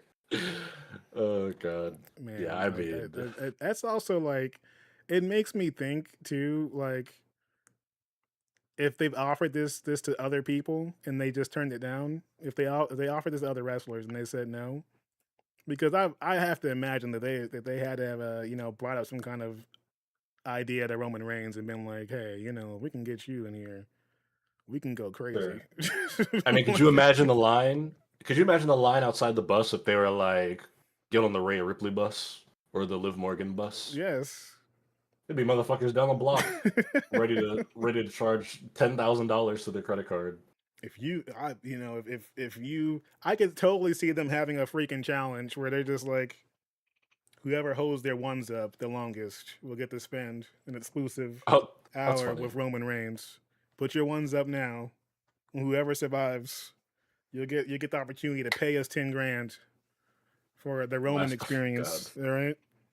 So you gotta win the contest. You still gotta pay Yeah, 10,000. you still gotta put the money. Okay. Hold on. You gotta have the money ready. Your credit card and out the pocket. Okay. Yeah. But the ones Yeah. have to show up to show that you're a true member of the bloodline. All right. They'll film you shooting an entrance that will never get shown in an actual TV show. And I feel like people Man, would do it. they would. Of course they would. All right. Well, All the right. other the Wow. other ridiculous story, I'm gonna just go quickly over because this is the kind of stuff that's happening every week when you don't have Jelly Roll fighting on the show. You've got you've got stuff like this. So earlier today, this isn't even a day old news. This is things that happened an hour or two ago because I Show Uh-huh. Speed had a live stream. All right, and for those of you that don't know, him and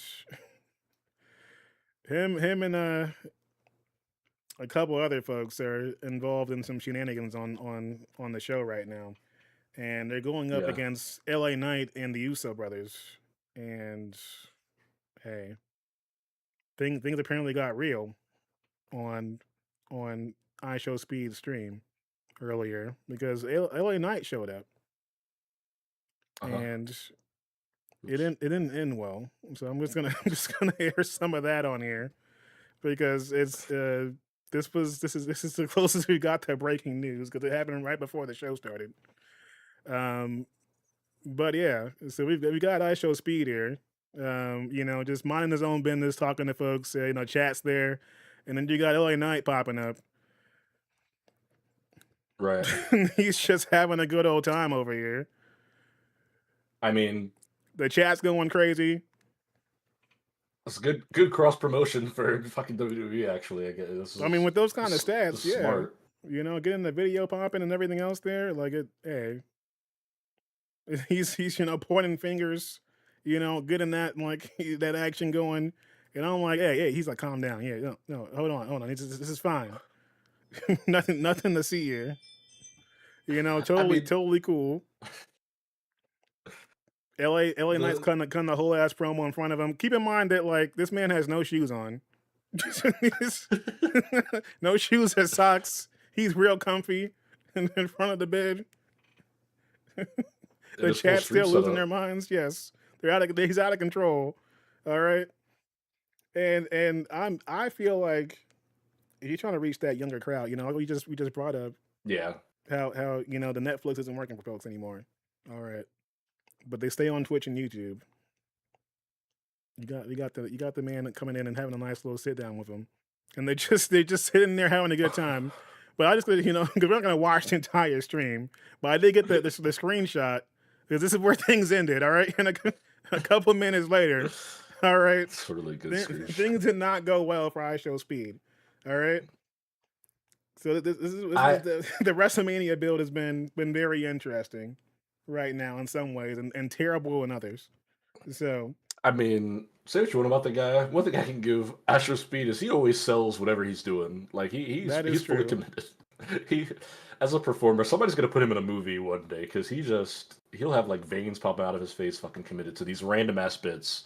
Um, Yeah, the yeah, comedy bits are real for sure, and he did have some good timing when it came to. They had a street fight the other day, um, on the show and stuff like that too, and he did his job for that stuff.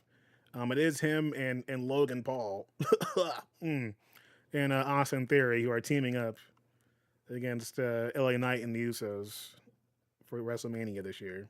And so we're not yeah, far off from getting that Logan Paul and Mr. Beast matchup in a year or two at this point because it's reached that level of depravity. But yeah, yeah, yeah. Speed has definitely been. He's been in the gym too. I saw him. He's been getting I see the ripped, flag football clips where he was playing with like fucking like AJ Brown went out there. Like, why is he one step behind AJ Brown this bruh. flag football game? He's speedy. Okay, Yeah, like he's it's in fast. his name. Yeah, All Sam said right. he would have been good in scary movie. Yeah, instead we're getting Kai Cenat, but what are you gonna do? They filmed the Hey, movie a hey, year you ago. know. Um, All right, so I Interesting. did Well, I did throw in the question in here for the week. All right, well, we could ask it now. We could oh, wait, until end of the season. But I'm curious. ooh, okay, So the question of the week this week, since we were talking about Invincible earlier, I'm not sure if if Asif Ghani yeah, takes in all right during our discussion, but you can join us for this one. All right. The question of the week is who is your favorite Invincible character? So your okay. favorite character on the show I see as what of you're right saying here. now. Obviously, these things could change depending on how the rest of the season goes. But if you had to pick, one character currently, after 4 seasons Okay, of Invincible right now, um, who would I you choose? I love Mark like everyone else, so I'm not gonna say Mark. I'm down to two characters, and for me, it's Okay. either Debbie. I just love Debbie. She's great. She reminds me of my mom in some ways. I think Sandra Oh is great in that role, and I think she is a big part of the heart that entire show. And my other one I'm going to say is actually based on something that happened outside of the mainline Invincible episodes, and Oh, that's okay. Adam Eve. Because if you guys remember, between seasons 1 and 2, or maybe it was 2 and 3, it was early in the run. They did a special in between seasons where it was like they knew it was gonna be some months until the next season was ready, and they Yeah. released like this Adam Eve special, and it's like a one-off episode about her origin story. And to me, it's still one of the best episodes of the show because I guess it's still technically part of the show. It's canon.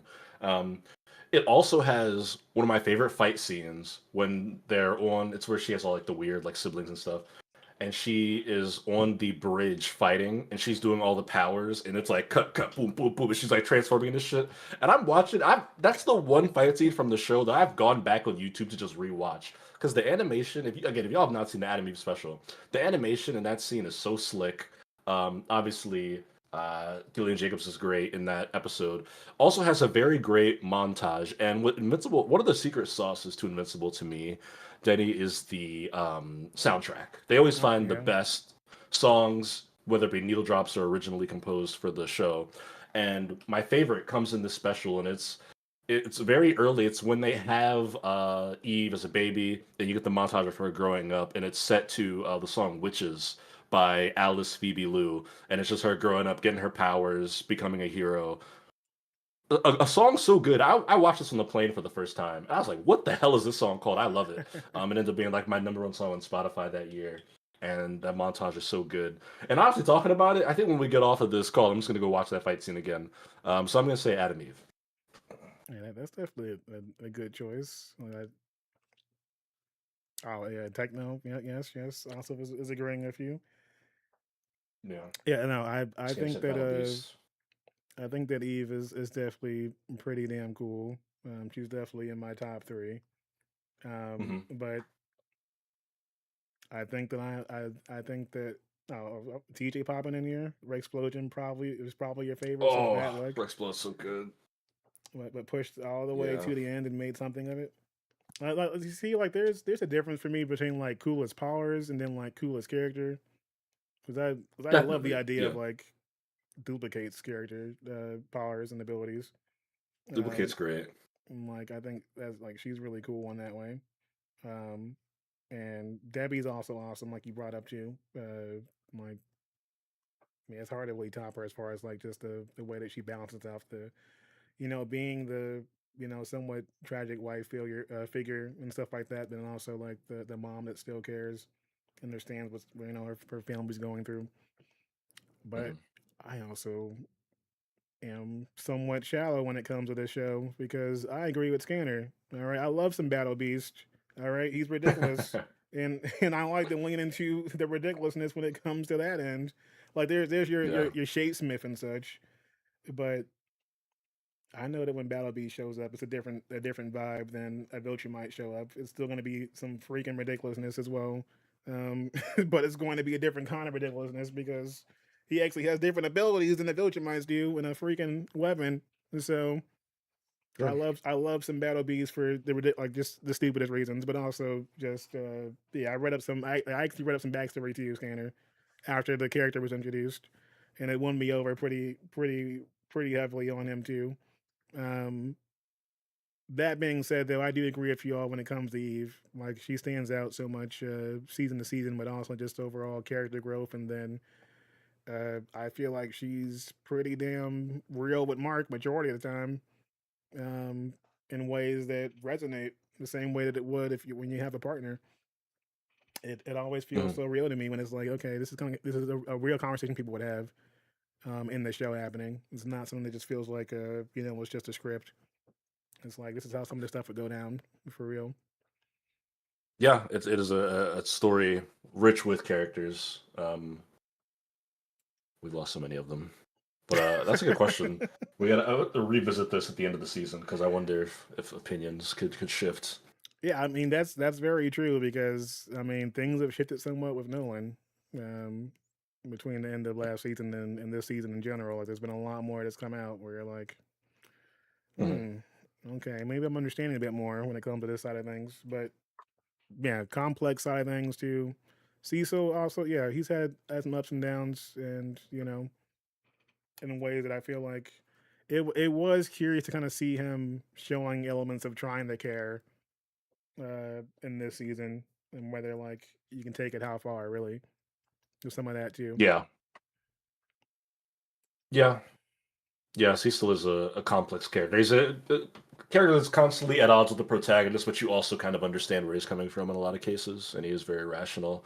And it's almost a fun stereotype, right? Whenever you have the show of superpowered beings, and there's always that one non-superpowered character that just manages to like always just be in the shit, but like they come out unscathed.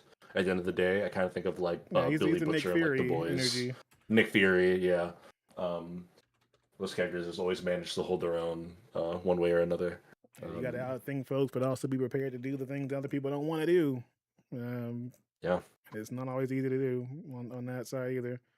Uh, and obviously, I love my villains, so yeah, you there's do. Oh the annoyance of Angstrom Levy is it's still there to the point in which my he just God. won't go away.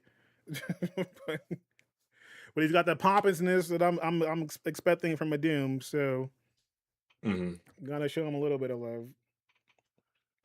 Also, shout Yeah, shout out to Satan. Yeah, yes, that's right, Asif. Yeah, so just yeah. This so is a more just recent one. Yeah, shout out to Satan. All right, let's go. Get him on the show. Um, great thing to say, Asif. On Easter week. happy Good Friday, everybody. Happy Good Friday. That's right. All right. uh, oh Yeah, yeah, yes, Invincible does have great villains. Yes, I agree with that. Like, and especially when like you get different levels of them too. Like, uh, folks have a different ways to come at the character, but also like different ways to come at characters that you love who aren't necessarily involved in the main scene the same way either. Mhm. Yeah, yes, Yeah. I know Asif, but but still, and with the context, it's still pretty funny. Uh, Yeah, that's yeah, good. that's right, everyone. Asif, you send those other emotes in there too. All right, we got plenty of emotes unlocked now. All right, we got Oh, 40 that's true. plus. All right, on the Twitch channel. For those of you who don't know, and plenty of them are Asif's actual face in different ways. I just used the palm here a couple times after that one. It's That's a Holy good one. Thursday. Yes, there you go. Uh, But yes, some good answers though. I'll make sure to ask the general public or broad public what their favorite character is as well. And TJ, we were talking about earlier, trying to get in some time on Invincible versus. All right, you're probably whooped the yeah. majority of us, but still, the beta's coming, Yeah, open sign me beta. up. So Put me in the game, coach. If we stream that one, put me in. I already got my lineup of 3 in my head. I'm ready to go. Donovan's prepared. He said, "Hey, look, you about to get this monster I'm girl." locked. I'm He's locked in. ready. All right. Oh gosh. Okay, these emotes, Jesus. Yes. Yes. Oh, it's moving. Shack meme. I don't know if I've seen all of these. Yes. We have some Shack see, I animated like emotes as well here. So make sure to Shack span them Power. appropriately. All right. We have Donovan in there as well. In case you didn't know. All right. We were able to make Donovan, a version of MJ eating popcorn. So if you're Oh enjoying the show, man. you can spam that whenever you want to. All right. We're providing good content. Ooh. Oh yeah. But yes, next up we got some tunes Wow. to talk about and such. I Your want to Kanye's. fucking throw a jacket. Yes, yes. Donovan's in Oh there man. appropriately. Wow. I mean that is remarkable. That's awesome. I love that. But yeah, so we got there was some music news. I forgot to put it in here too because J Cole was wilding out. But we're gonna say that for any point in time. He's gonna continue to just give terrible interviews. But Kanye did release an album after also causing the entire like Eastern Seaboard to panic. Um, Yeah. so Don, you want to speak a little Bully. bit on Bully? I will speak on Bully because I listened to the entirety of Bully at the airport in Boston, waiting to come home At the from airport. PAX. Okay. Yeah, I had my headphones on. So here's how the story goes, right? I have a buddy, and I texted him. I was like, "Wait, Kanye dropped an album yesterday, and I just didn't hear about it. That's crazy." So I was like, "You know what? I got like an hour to my flight. The album's only 42 minutes long. I'll just listen to the shit right now." So I just listened to the entire album, finished it, and then I texted my friend again, and I said, "Oh, now I understand why I didn't hear about the album." Yikes. Because it's bad. It's mid. It's mediocre. It's not good. And yeah, it's just I'll give one thing I can give the album one credit. It's short. A lot of modern artists, especially rappers, end up doing too much, doing the most, as we like to say, and putting 30 songs on their albums or whatnot, or pressing the deluxe 2 days after the album comes out. It's a quick and brief like 13 track album, but nothing compelling. No real good raps, and then even by Kanye standards, the production is like whatever. Where it's like you think even when the rest of the songs aren't good, you at least think you'd get some good beats you'd want to go back to. But it just all feels slapped together. He did his apology tour like a month ago because he knew he was about to drop his album. But yeah, I thought it was not great. Definitely one of his worst.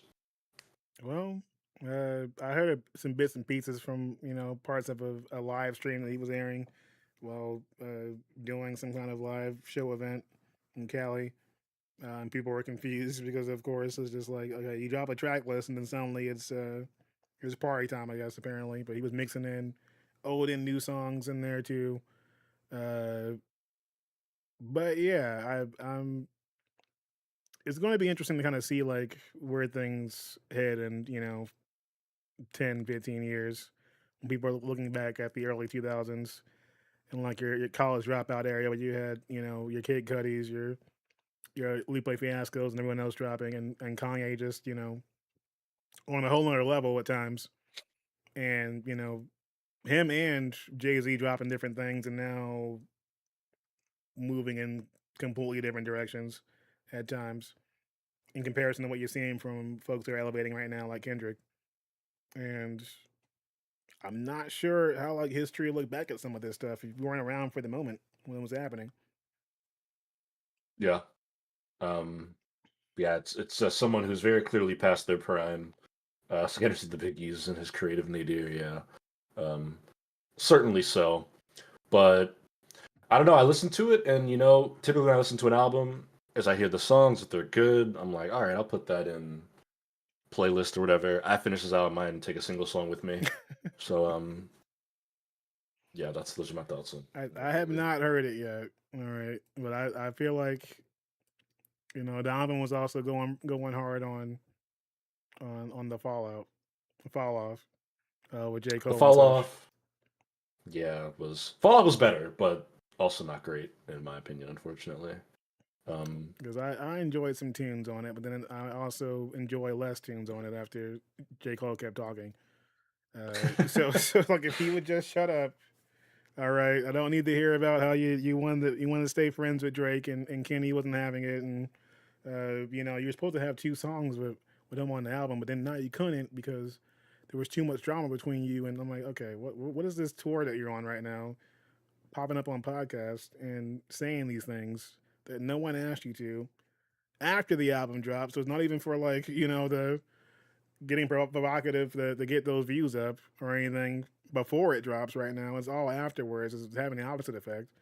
Uh, where he's like, I'm not really, I mean, I can't, of course I say I'm the best rapper alive because that's the thing to say, at the moment. But really, I mean, you got plenty of really good rappers out here. So am I really the best rapper alive? I can't believe that. And I'm like, then why are you spitting that shit in your songs, buddy? All right. You shouldn't be saying this shit out yeah. loud. like, I don't give a fuck if I'm not the best rapper alive. I'm the best rapper in this room right now. So I'm gonna say it off of this track. Okay. I'm not hopping on a podcast the next day and being like, well, really, I mean, there's a lot of good folks out there. I mean, I had to kind of question my own. Okay. All right. I'm gonna question when I'm gonna keep this album on the fucking playlist. All right, buddy. Get out of here. Oh, J. Cole. J. Cole, J. Cole, J. Cole. You were such a pillar of my youth. Um, yeah, I don't know. Look, at least now, Danny, we get to watch him hoop in the Chinese basketball league. So You know we got what? that going for us. Yes, we'll cover that shortly because that's happening. If you're waiting to see J. Cole highlights in a different thing besides on tour, or on a fucking on a stage, it's gonna be happening pretty soon. If you got a VPN, all right, you'll be able to catch some J. Cole action, in different ways. Oof. Yeah, But yes, the other music it's story, I wanted to cover because it was taking over my entire timeline at the time. Apple Music had a versus battle happening between Tank and Tyrese. T versus I T. mean,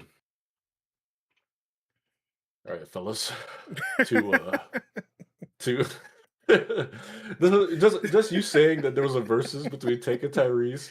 It's like when you're at a cookout and like the two uncles like put their shoes on to go race. I'm like, all right. Who's about to pull a pull a muscle in their leg tonight? Who's I gonna think wipe out, roll the down the hill? grandkids are just looking like, Oh shit. Here we go Yeah. again. like what's happening? Don't pull something, please. All right, be Get careful up. now. Don't fall over. But yes, but it All the way happened. down. All right. Tank and Tyrese was a thing. All right, and I did post a couple clips in there because at one point, all right, they did have your boy just on here just popping out songs about Tyrese's turtleneck. All right, getting in What are the they doing? fucking. Originals? We do freestyles and verses? he was freestyling about turtlenecks out here, and I was like, What the what's hell? what's happening? It's We're dropping new this fucking rules. turtleneck, man. Got the crowd into it Uh, too. Turtleneck. I was like, all right. Just out here. It was a mess. All right. I mean, my goodness gracious. Said Phantom down. Yes. All right. So it was getting pretty ridiculous on stage. Okay. Also, that somebody wasn't thinking because at one point during the show, you know, and you can have a couple of things happen and such as well, but your boy Tank tried to bring Trey Songz on stage and Oh Jesus. tried to bring Trey Songz on stage, and that was a big nope. It happened quickly, and Tyree was like, "Oh, whoa, whoa, whoa! All right, nope, what? All right, it's just," and he's looking like, "What? Why are you moving me like this?" He wanted no parts of that energy at all. All right, he said, "Get on out of here." All right, you know the ladies are the ones that are paying for these tickets. Okay, Yeah. we need no Trey happening here. All right, go on and just skedaddle. All right, move on out. But it was interesting, but also like a bit off because Tank started bringing up people singing their songs that he wrote for, and so it's like Okay. you wrote this song, but then vocally someone else is singing it. So then like you're going head to head with someone else on the mic right now, and yeah, I got the folks out here, and here it comes, and it's like I kind of want us to rely on the vocals. That from one end to the other is not really quite as fair when you're bringing out artist to artist to artist right here that show that Yeah. your pen was strong, but then it ain't really you on the track. Um, so a bit strange to me with how that was going down. But I know that Don is like this like he was like I haven't played a song off a Tank album before in my life. I'm hearing Like, Tyrese. I'm like, did he give us some Fast and the Furious news at the end? The we got Fast Forever coming out next year in a couple of years. oof, yeah, I don't need that. I don't need that kind of jump scare trigger right now. Okay, you reminded me of Fast and Furious was still ongoing. Okay, I forgot that was a thing. All right, I Got one more to go. had already contemplated, that we having more Jumanji happening. All right, and Oof. you brought the reminder of me that Fast and the Furious is still going. Okay, the final chapter, whatever they're calling it. Definitely no. Apple Music did this. Like, whoa. Asif, whenever something gets popular and it's black enough, all right, it's time for a corporation to buy it. Okay, Oh yeah. you gotta remind folks that you're part of the culture, and then you're not. So that's how things go. But it was on my timeline. I was seeing people actually pull it up in multiple discourse because all of them weren't paying for that shit. But yes, it was happening in some form on the feed. But Fast and the Furious final chapter until the next final chapter, of course, you're gonna have the same folks pop up again. Just give it about another 10 years or so, they'll pop up again. Way too old to be doing Oh any of yeah. that shit, and then you'll be like, why are they? It's gonna be nasty work. Also says Tim Cook is for the culture. Not the emote. All right. Let me play it for you real quick because we're not doing anything. Gutter trash. Get that shit out of here, okay? Not allowed. Thanks, Tim Cook. Oh god. Not the thanks, Tim Cook. Let's give him a round of applause here. Clearly, all right, because we need more. We need more of that Apple magic everywhere with their products, but it's fine. What's up, Swinky Jim? Yeah. Hopefully you're doing well. Welcome on in. Yeah. All right, so we're gonna slide into some sports news because that is still a thing. We do enjoy speaking on sports related options and stories. And a quick roundup of quite a few. So our first one up, we've got the Basketball Hall of Fame inducts Amari Stoudemire, Candace Parker, Luna Dell, Don, and Doc Rivers. Now, Yeah. It's kind of funny seeing these names next to each other because it's like Candace Parker and Elena Deladon, like two of the best WNBA players of all time. And then you have Omar Stoudemire, who's definitely not one of the best NBA players of all time. And then Doc Rivers, who's like was a great coach at one point, like, but has at this point had way more bad years than good ones. There's this interesting juxtaposition on the man and woman side here, the Basketball Hall of Fame. But congrats to everyone who made it in. The Basketball Hall of Fame is a vast home to many names. But Candace Parker, I mean, she was a hooper, and Elena Delle still one of the best, if not the best mystic they've had so far. Yeah, like you said, there's an imbalance here between the WNBA and NBA side of things. I do think that obviously the league does appreciate and kind of prop up longevity when it comes to things like stats and everything else in between. And yeah, Doc Rivers has had more bad years than good years, but he's also been around for quite some time and also has reached the mountaintop in different ways. And that kind of success is usually both championed and then also shows the versatility of his coaching in different ways too. Obviously, there's going to be plenty of involvement from the players that he's had to coach.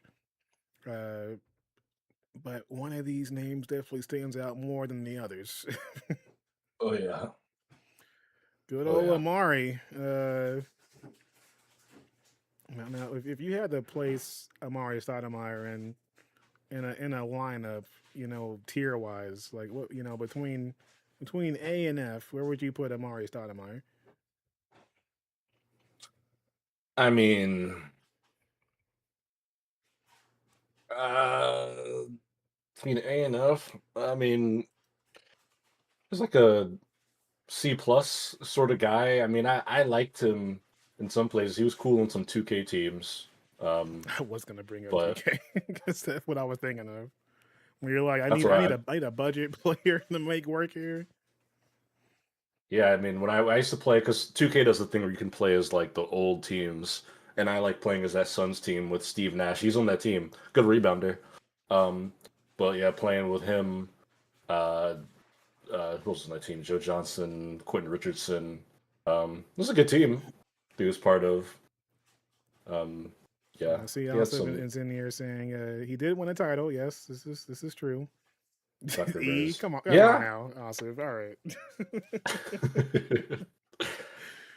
I mean, He's like, rough. yes, he is one of those who's been extremely injury prone, and that did obviously have a major impact It's the on story for things. so many guys, sadly, Yeah, and then there's in always basketball. the trying to rush back, and there's so much weight of being part of influential teams and what they want to happen if you are involved in those kind of elements, and it backfiring extremely with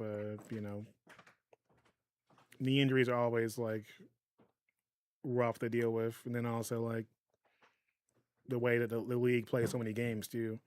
Uh, it's hard to keep that kind of thing from backfiring or having issues throughout a season or in next season and testing the league and that kind of stuff too.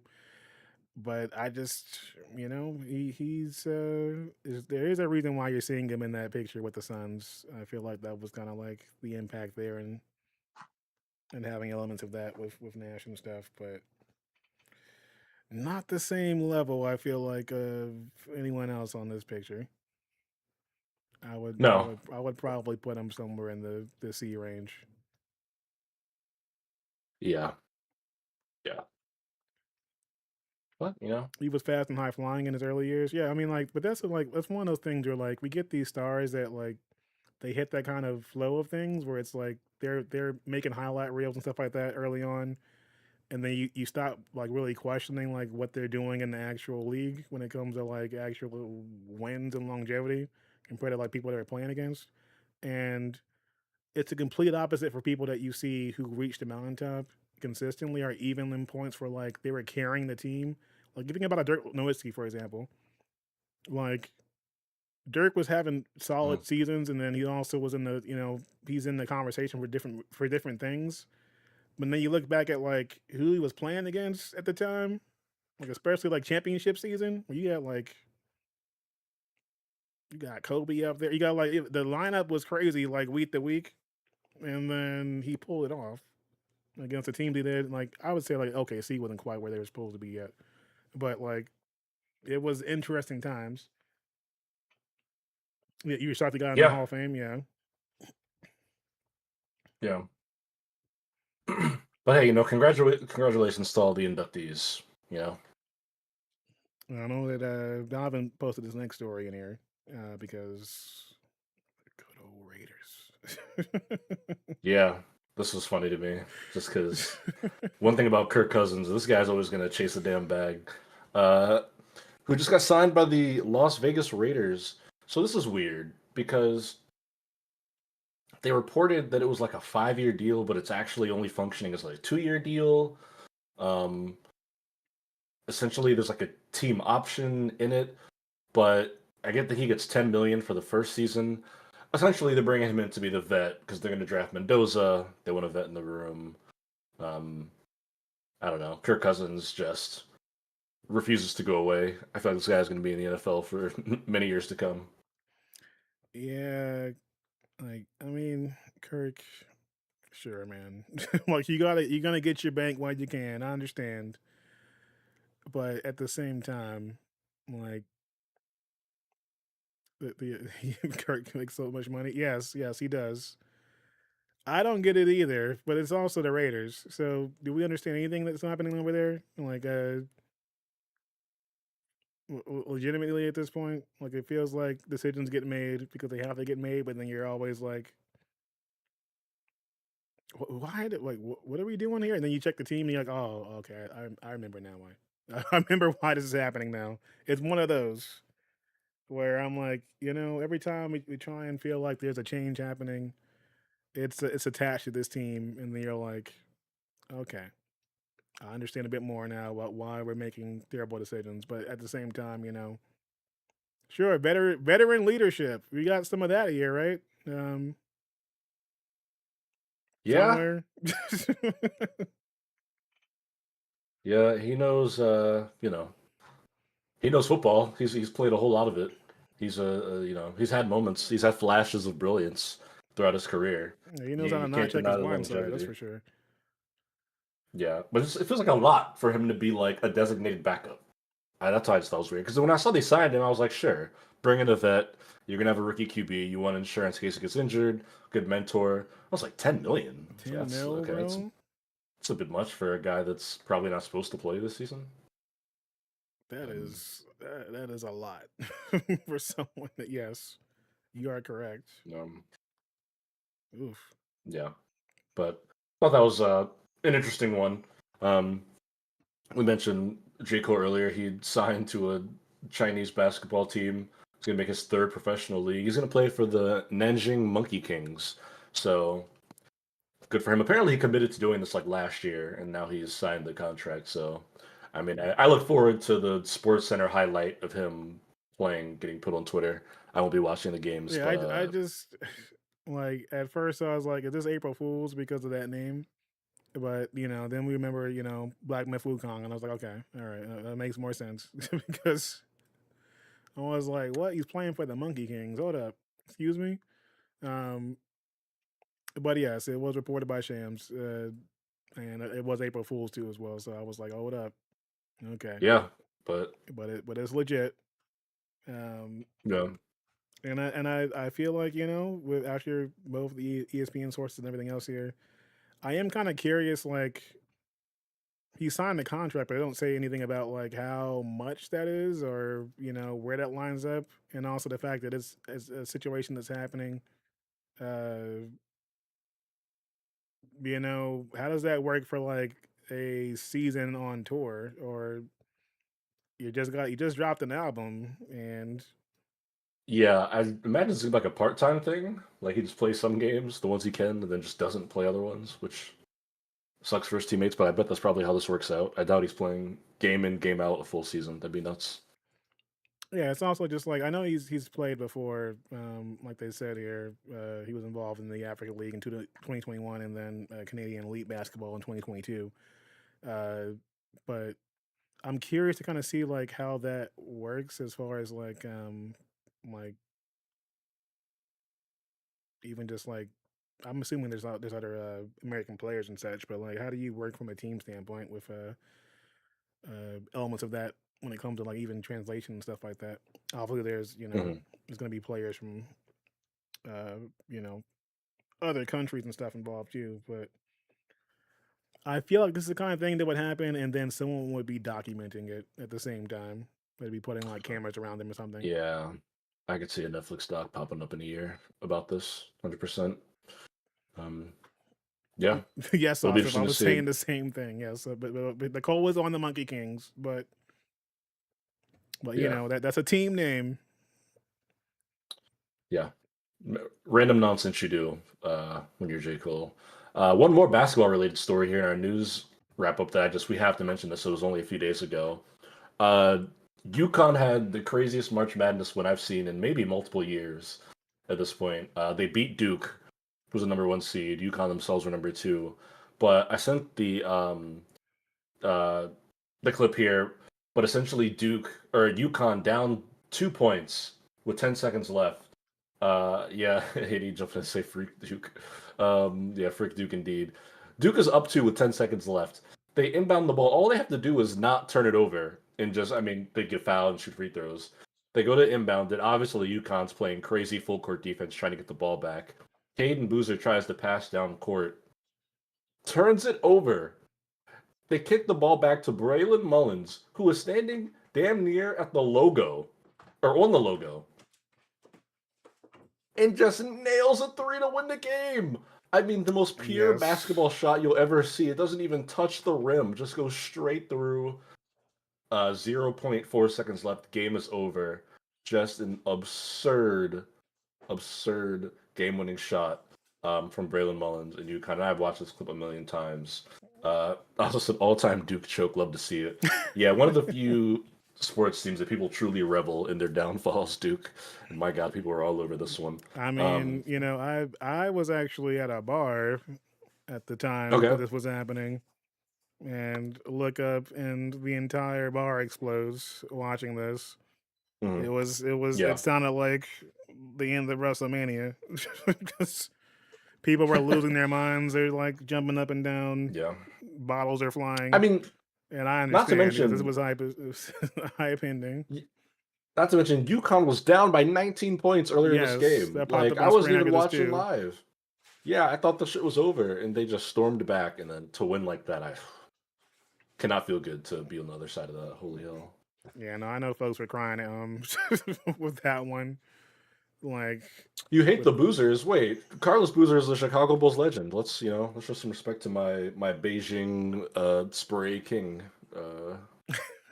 You know, no, that is true. But also, man, I would hate to be like, I can't imagine being, because we've had, as Bulls fans, you obviously understand we've had pretty rough moments, but love that I, team I though. I still would take any of those moments most likely over being like in a situation like this where you lose by the almost buzzer beater No, after being I never want to lose like this. No, after being up by damn near 20 points. I'd rather get blown out than this any day. Yeah, like this is nasty work right here. Like you have to take that drive home and deal with the crowd and everything else, and it's like that score is what it is. And then like I'm sure the fans were insufferable too. Like after cheering at each other the entire game, and then you see that happen, you're like, have a fun trip home. There were probably Yeah, some brawls afterwards, I'm sure. But all right, my God. that that was the end of this portion of the show, which means I'm gonna drop the YouTube end here, so we can slide in just a couple of trailers to react to before we wrap up. For those of you Bye, that stuck YouTube. around, to the very end,